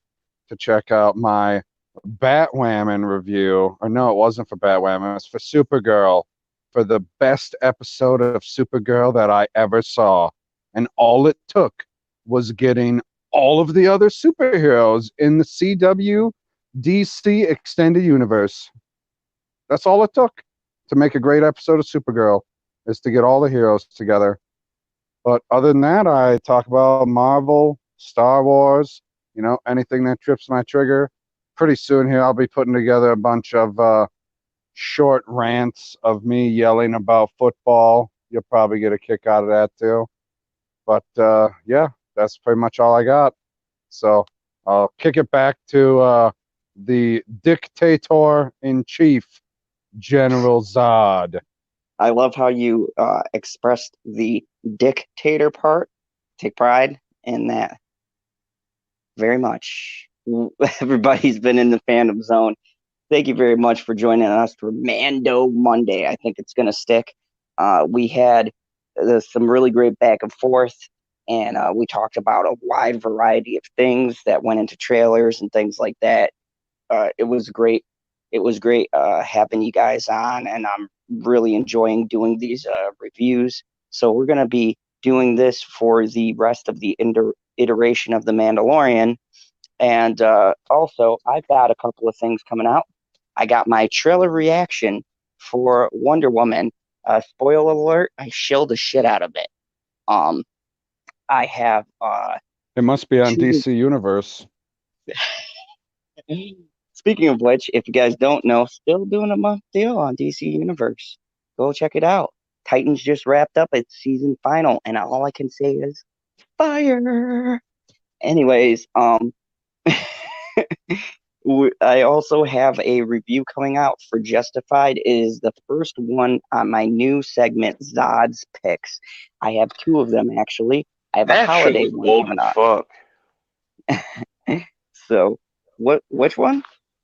Justified? Didn't that come out in like '08? Yep. When did Nah, Gravity man, there Falls ain't come out? nothing woke about that show. Not a thing.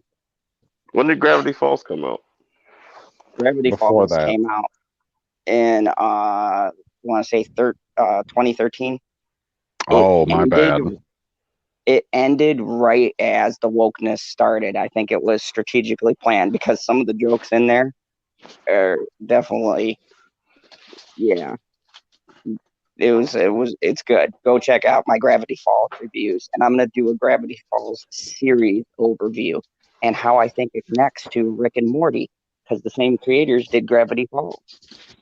So yeah, definitely to go check that out. And I've got Josiah Rises coming. We are supposed to do something this Sunday, but scheduling conflicts. So uh or the Sunday that passed. So this upcoming Sunday, I should be getting him on for an interview about the channel and Sure.